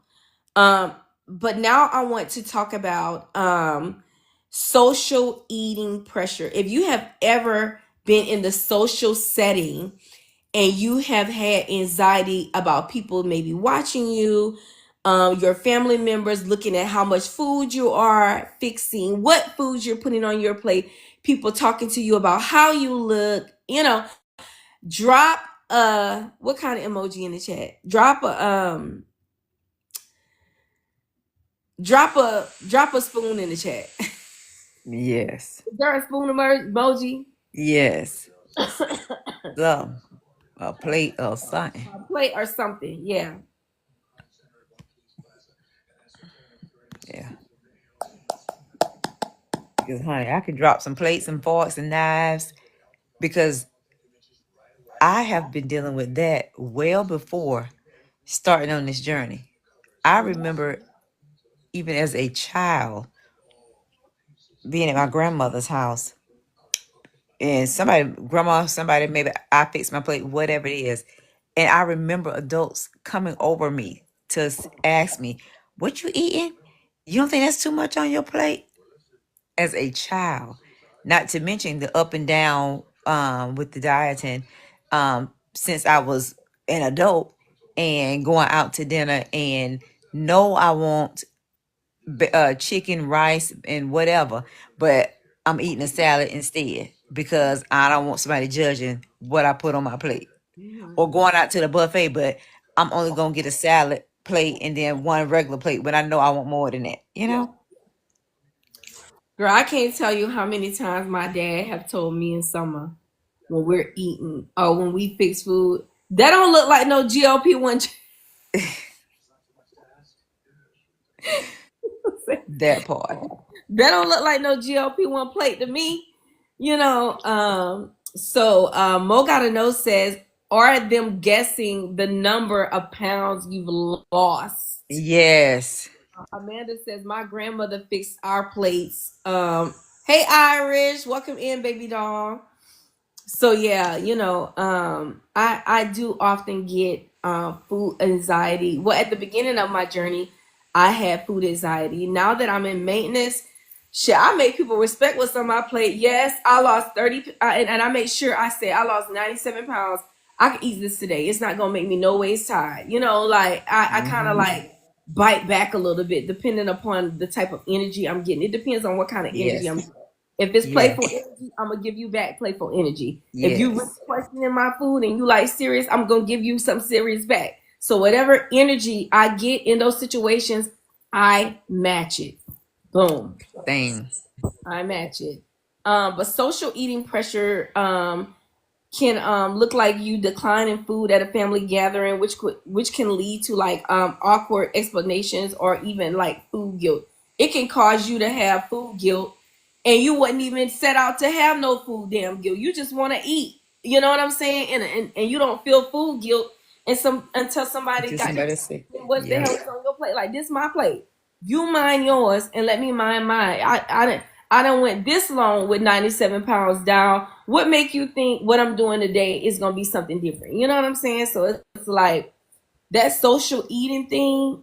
Listen, you gotta make people respect your GLP-1 journey. I don't give a damn. I don't give a damn. I don't give a damn. What I'm eating is That what I'm part. eating. That part. Because Period. I already know. It's crazy. For the holidays, if my favorite cousin, if she comes in town, I already know she making the macaroni and cheese. I will move stuff out the way to make sure I got double scoops of her macaroni and cheese. Cause this how I'm set up. Cause if she in town, I know what it's going for.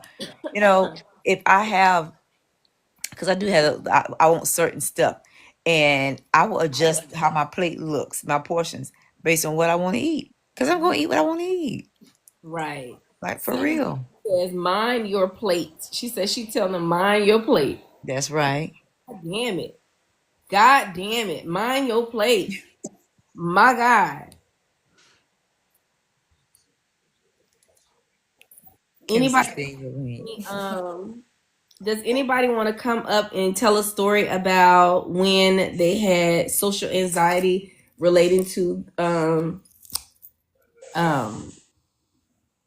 social eating pressures? Anyone had an experience that they want to share on the panel, like a quick 2 minutes before we move on to the next topic? And for those of you who are just coming in, we are talking about unspoken GLP-1 topics that we all experience, but we don't really shed light to. Mm-hmm. Don't be shy. Y'all, thank you guys. Kimo, we're almost at 100K Oh likes. my goodness, I see it. Come on, y'all. Thank you. What they say? Tell me you love me without telling me you love me. Appreciate it. Okay. Y'all don't have to be shy. Y'all don't have to come up. You can just drop it in the chat. I'm looking at the comments as we're talking. So let's get into something that's big in the GLP-1 community, y'all. GLP-1 topics that people think about, but they don't talk about. Now we're gonna get into the money and the accessibility of it all. Okay. We're gonna talk about how people have they have GLP-1 roulette. They have GLP-1 telehealth hopping. There's unequal access in different communities. And a lot of people don't talk about or openly talk about the real financial burden of being on a GLP-1 medication. Okay. So let's talk about thank you guys for getting us up to 100K likes in the live. Yay, thank you. Yay. Thank you guys so much. Y'all been tapping away. Y'all have been tapping away. So, Kima, I know you have a lot of experience in this being a case manager and you talking with people about, resources when it comes to like insurance coverage and things like that, when it comes to obtaining accessibility to certain things. So, many patients it is a financial burden to pay for GLP-1 medications, whether you have insurance or not. And a lot of people don't talk about how difficult it is to pay for GLP-1 medications and how much of a burden it is. But we sacrifice, sacrifice, we work extra, we work over to make it affordable. What are some things you have recommended or some things that you can recommend if somebody is experiencing financial burden when it comes to GLP-1 medicine system? This is right up my alley. So usually the first thing that I will do is get the pharmacy on the line to check their tier status. If it's tier 3, we know we pay more out of pocket copays for tier 3 versus tier 2 or tier 1. So that's the first thing I do. Is that. And the second thing I'll do is try to get the tier, if it's a tier 3, get it dropped down to a lower tier so that it's cheaper. And sometimes I can do that very quickly over the telephone without having to, call anybody else.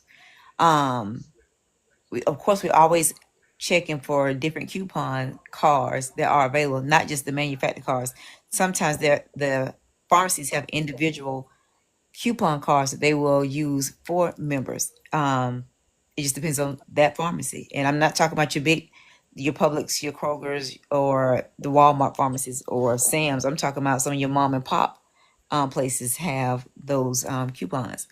But then I also reach out to some of my team members that search for resources in various communities by your zip code, because there are different foundations available that will pay for medications or just give you money towards the medication to pay for it.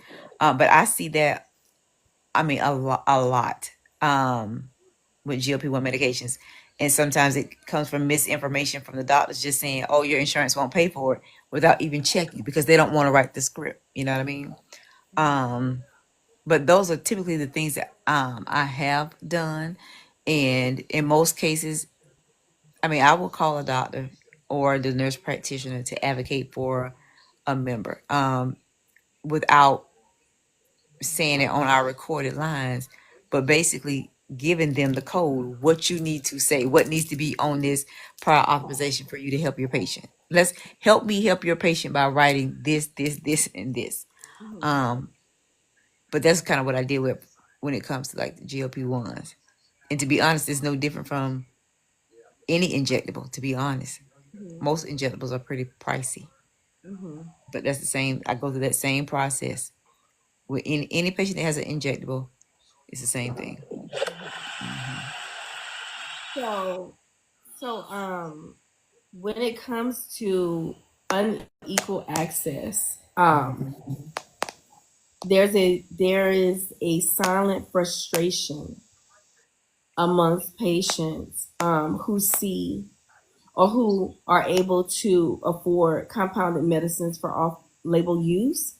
So I have definitely seen in the community where people do telehealth hopping, and my for telehealth hopping, 1,000 damn percent. I feel Yep. like wherever it is that you can get your medicines where you can afford it, you have the accessibility to it, and it's safe. That's where the hell you should go. And I'm a Kima and I both are Amble partners, but we're nurses first. You understand what I'm saying? So, you know, I definitely want people to go where it is that they can afford, because at best, I want you to have safe, affordable, accessible medicines wherever it is that you go.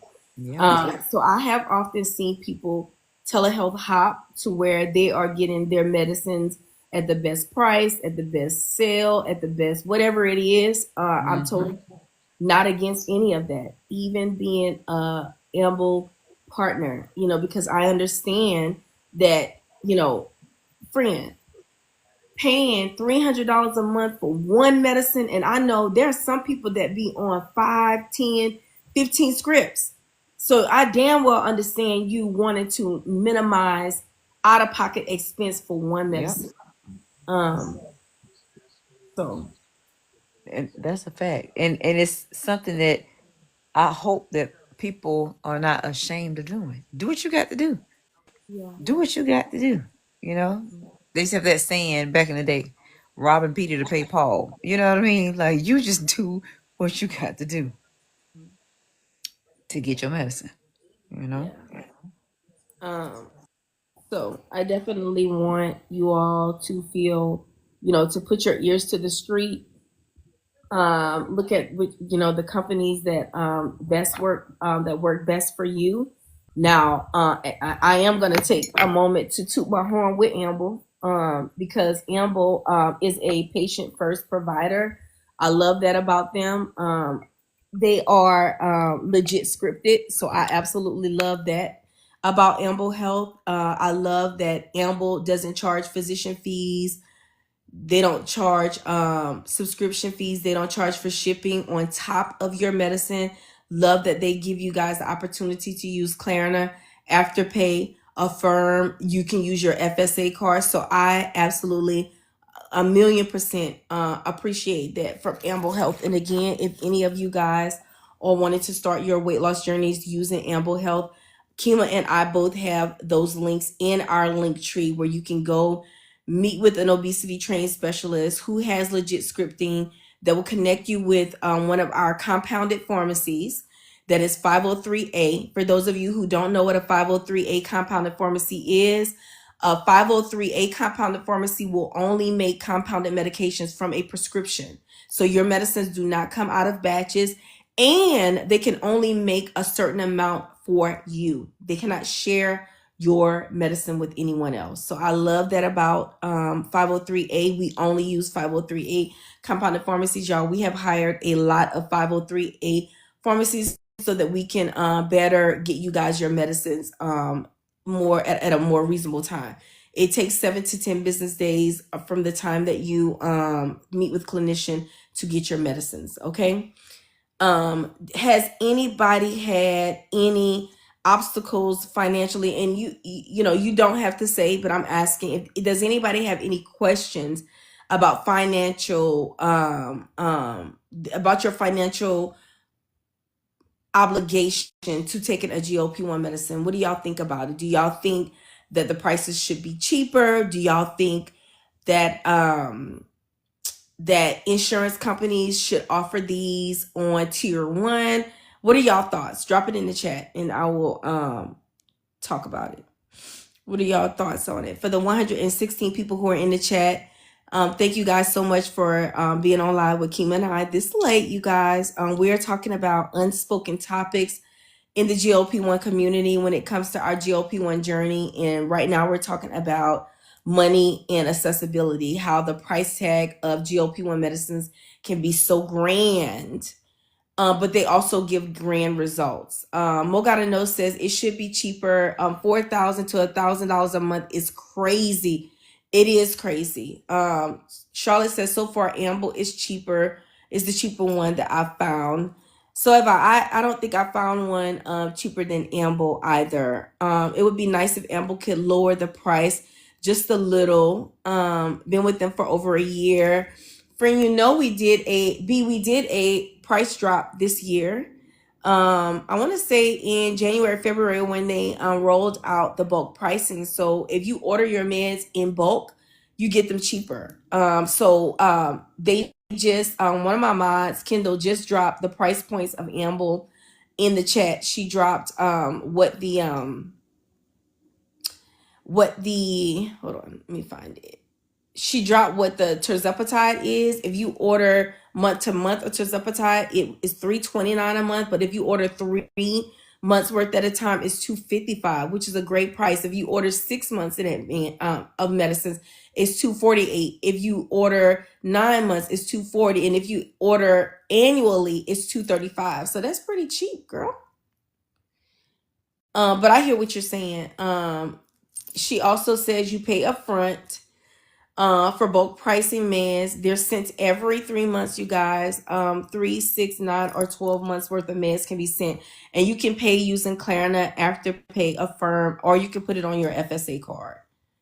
I ordered 6 months worth of meds for my husband and my daughter because they do injections every other week, which would last them for a year. And I am very appreciative that Amble sends out 3 months at a time. That way it gives our expiration dates a little time in between.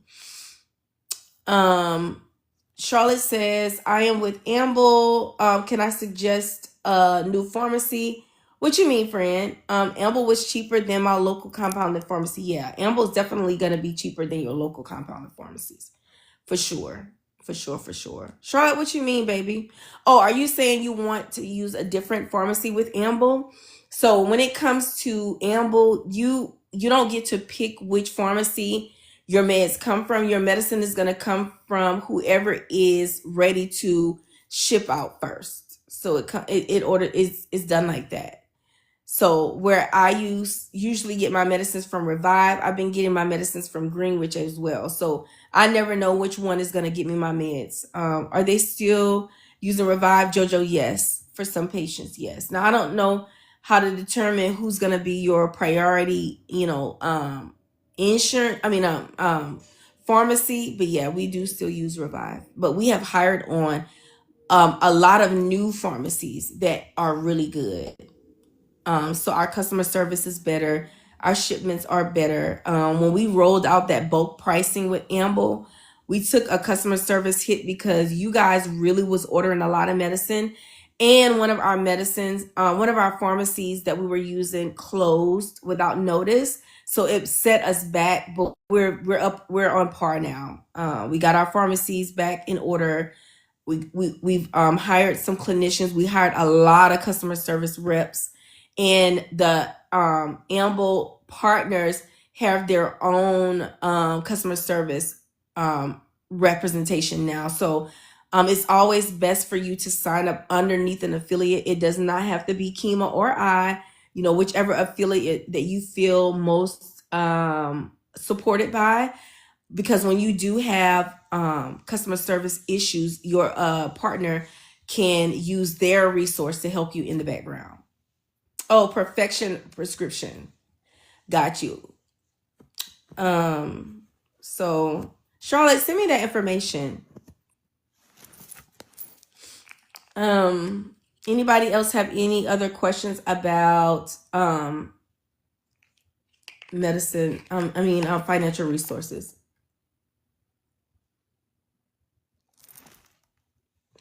B says it's been great for me since I've never missed a dose with Amble. No issues with my tirzepatide over here. Friend, I haven't either. Nobody in my personal life. I don't know anyone in real life that has had, like in my real life that has had a problem with Amble. The only, customer complaints I really have seen is those that post on TikTok. The very few patients. We have hundreds of thousands of patients now.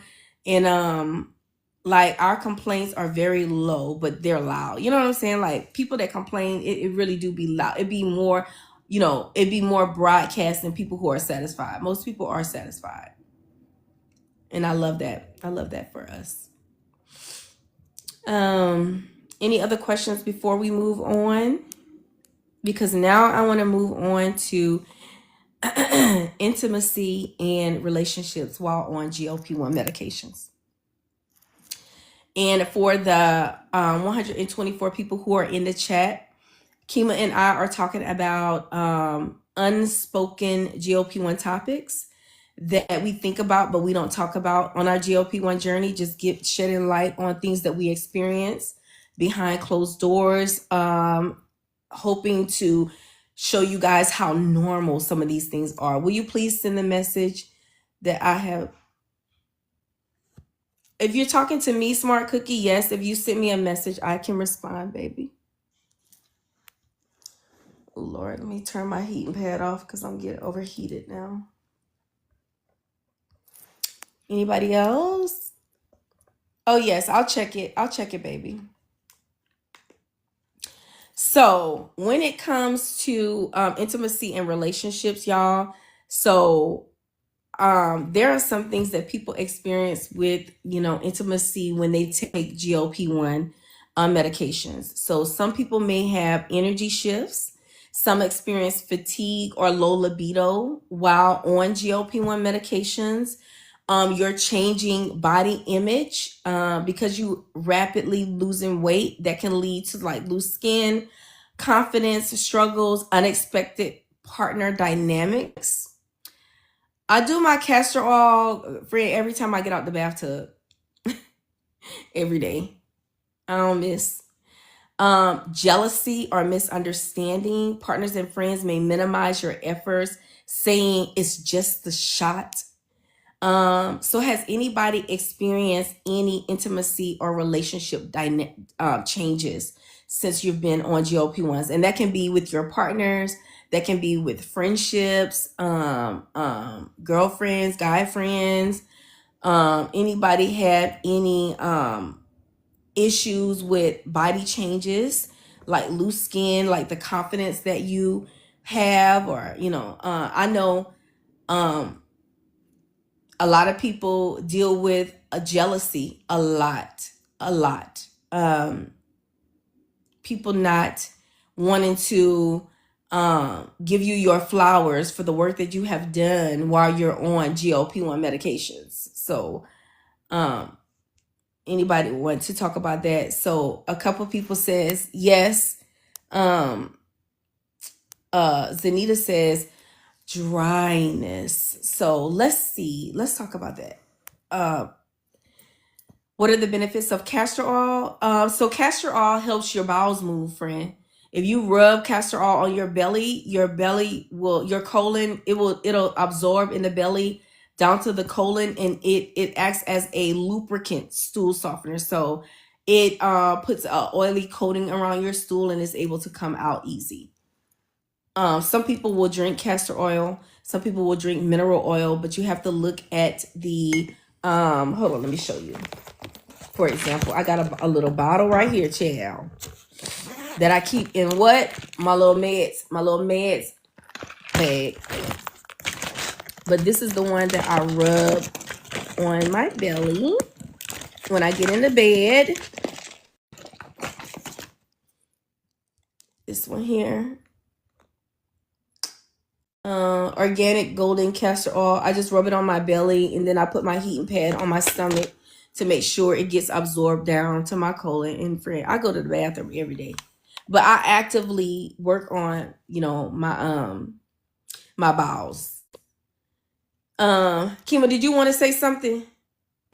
Yes, I was gonna say, friends, co-workers, have issues, with, people losing, LBs on GLP-1s. And somebody put in the chat jealousy. And I do feel like, that's definitely part of it. Them wanting to do the same thing, but don't really know how to ask. That part. Can't say that I've experienced that type of energy in my relationship at all. I can say that, but definitely with coworkers, friends, and some family members for sure. Definitely. Charlotte said, "Can you show that again?" Oh, hold on, baby. Hey, Stacy. Organic golden castor oil is out the TikTok shop, boo. Y'all know I get everything for TikTok shop. Okay. Okay, so going to the chat. Thank you, Charlotte, for sending me that information, friend. Thank you so much. And we're gonna talk about dryness because that I don't know if I've ever heard that, or I don't know, Kima, have you You know what? I had not heard of it until Amber started doing the libido? PT 141. Ah. Because some of the reasons as to what it would improve along with the intimacy was the dryness. Oh, now I'm gonna be learning something tonight. I'm definitely gonna be learning something tonight. So I am Tiki says, yes, jealousy is a big one, especially from family who want to see you overweight. Oh my God. Oh my God. Yeah. Yeah, sis. Yes. And Stacy says pH changes. Okay, so let's tap into Chat GPT. If you guys are okay with me using Chat GPT while we research this. Are y'all okay with Chat GPT? Drop some yeses in the chat. Are y'all okay with me talking with Chat GPT so we can get some answers about pH changes and dryness, why that happens? Yes? Okay, very good. Okay. Why would a person who is taking GLP-1 medications experience pH changes and dryness when it comes to females? Why does that happen, and what can a person do to resolve that? I should have said vaginal dryness. Mm-hmm. Let me see if it picks it up. I'm sure chat gonna pick it up. Chastity. It did. Look, it did. Okay, so for the 123 people who are in the chat, you guys, thank you guys so much for continuing to tap the screen as y'all listen in. We're up to 120.7K likes in the live. Y'all, thank y'all for continuing to engage with us. Thank you guys for spending this evening with us as we talk about unspoken topics while on GLP-1 medication, things that we deal with but we don't talk about. So Kim and I are wanting to talk about those things tonight to shed light on what is happening in your body and to show you that these things are absolutely normal. It doesn't have to be a taboo topic. We can talk about these things like adults and figure out how to help each other deal with certain things. So right now we're talking about intimacy and relationships. We're talking about how rapid weight loss can lead to loose skin, confidence struggle, unexpected partner dynamics, jealousy, misunderstanding, energy shifts like fatigue, low libido. And one of our friends in the chat talked about vaginal dryness. Another friend talked about pH imbalance. So we're gonna get into that education. Kim, is there anything that you want to say before I move on? This gonna be good. I'm waiting for the people in the chat to drop their thoughts on some of these things because, honey, this is good.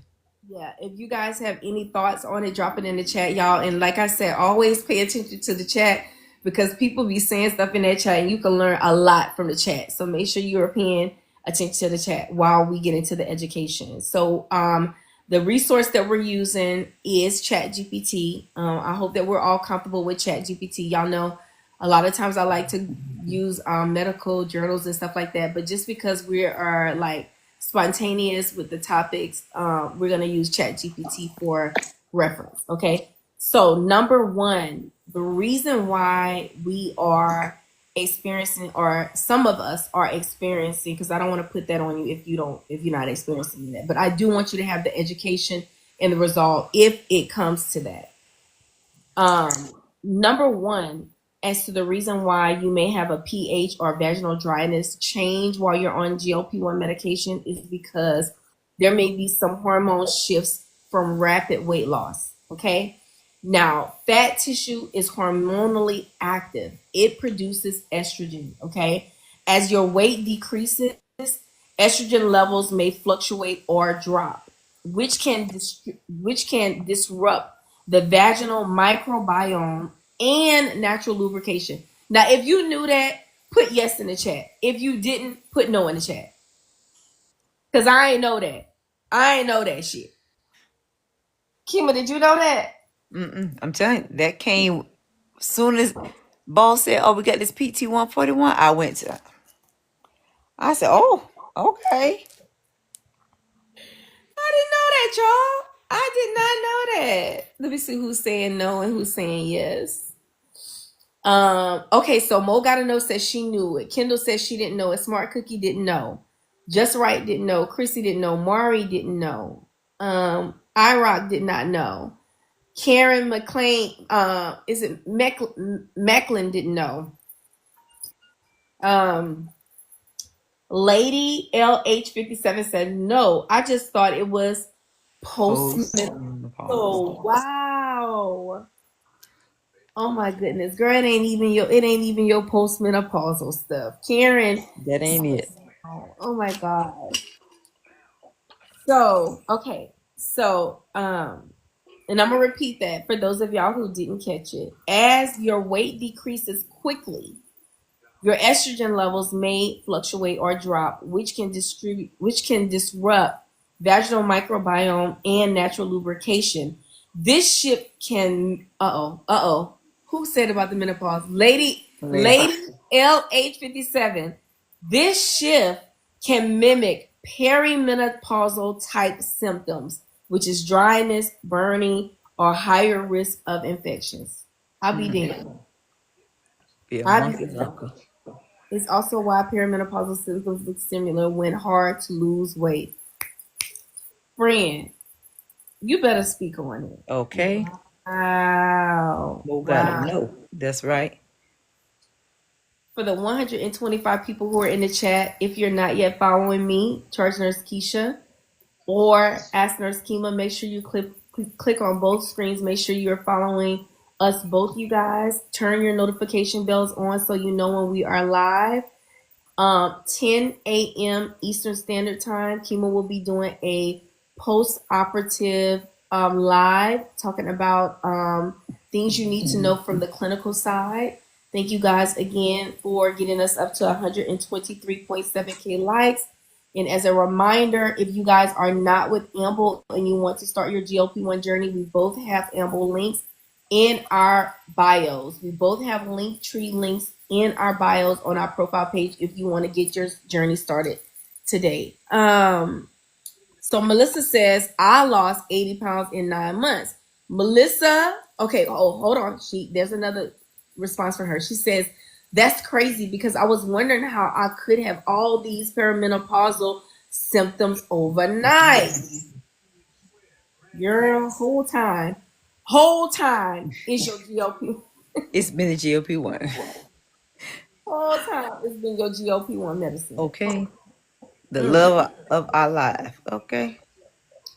So that's number one. You could be experiencing hormonal changes. Number two, Your gut microbiome changes, you guys. GLP-1 slow gastric emptying and alter your gut bacteria. The gut and vaginal microbiomes are connected. How many times I told y'all, if you have a healthy gut, you have a healthy vagina.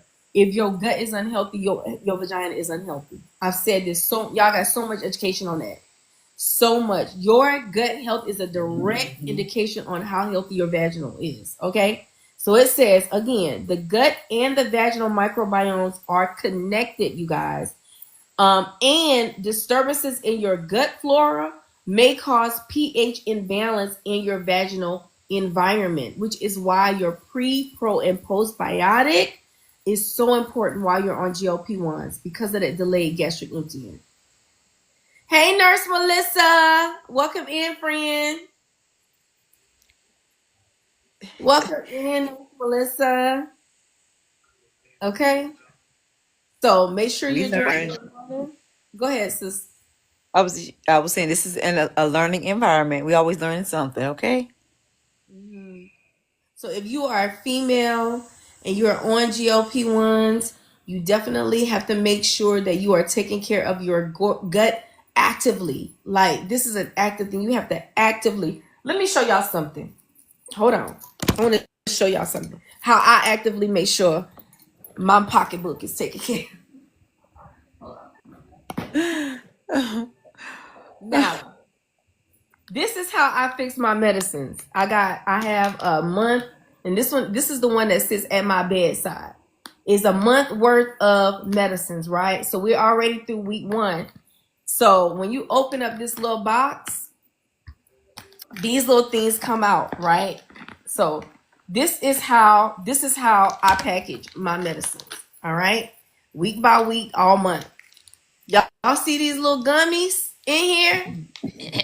That's my pre, pro, and postbiotic. Okay, y'all see them little gummies? Along with my I call them psych meds.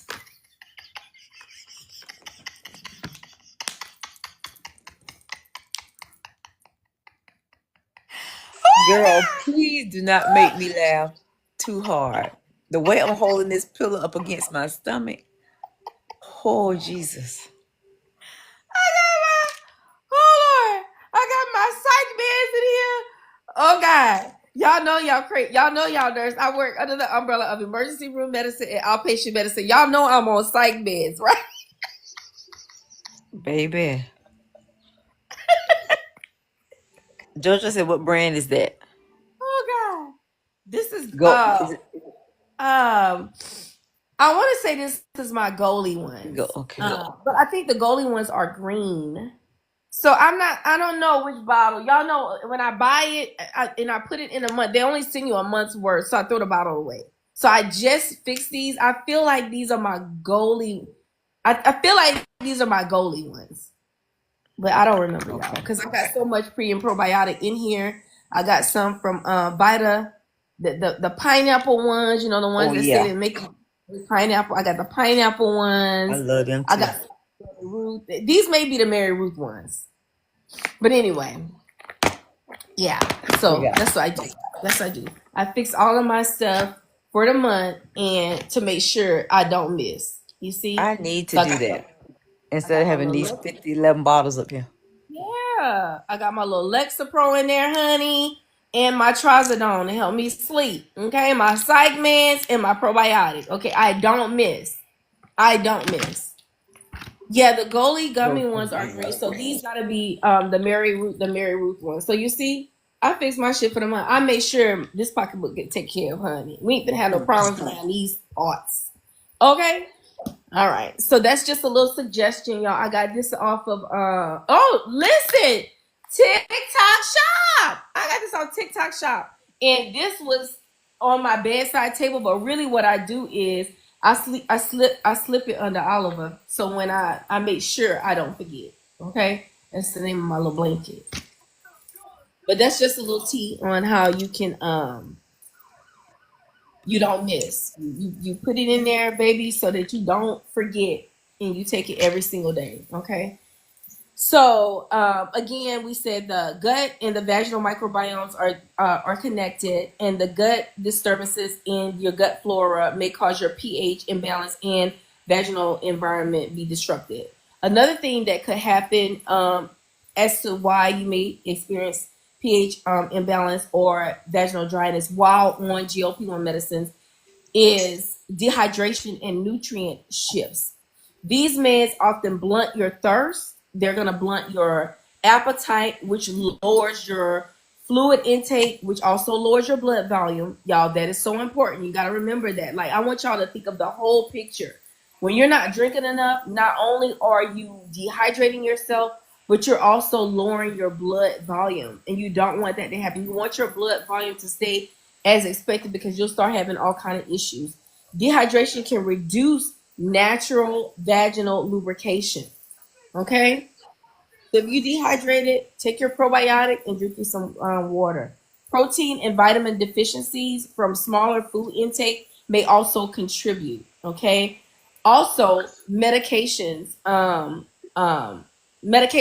effects can cause this. Nausea, vomiting, diarrhea, commonly early on can cause electrolyte and hydration imbalances, indirectly affecting vaginal tissue health.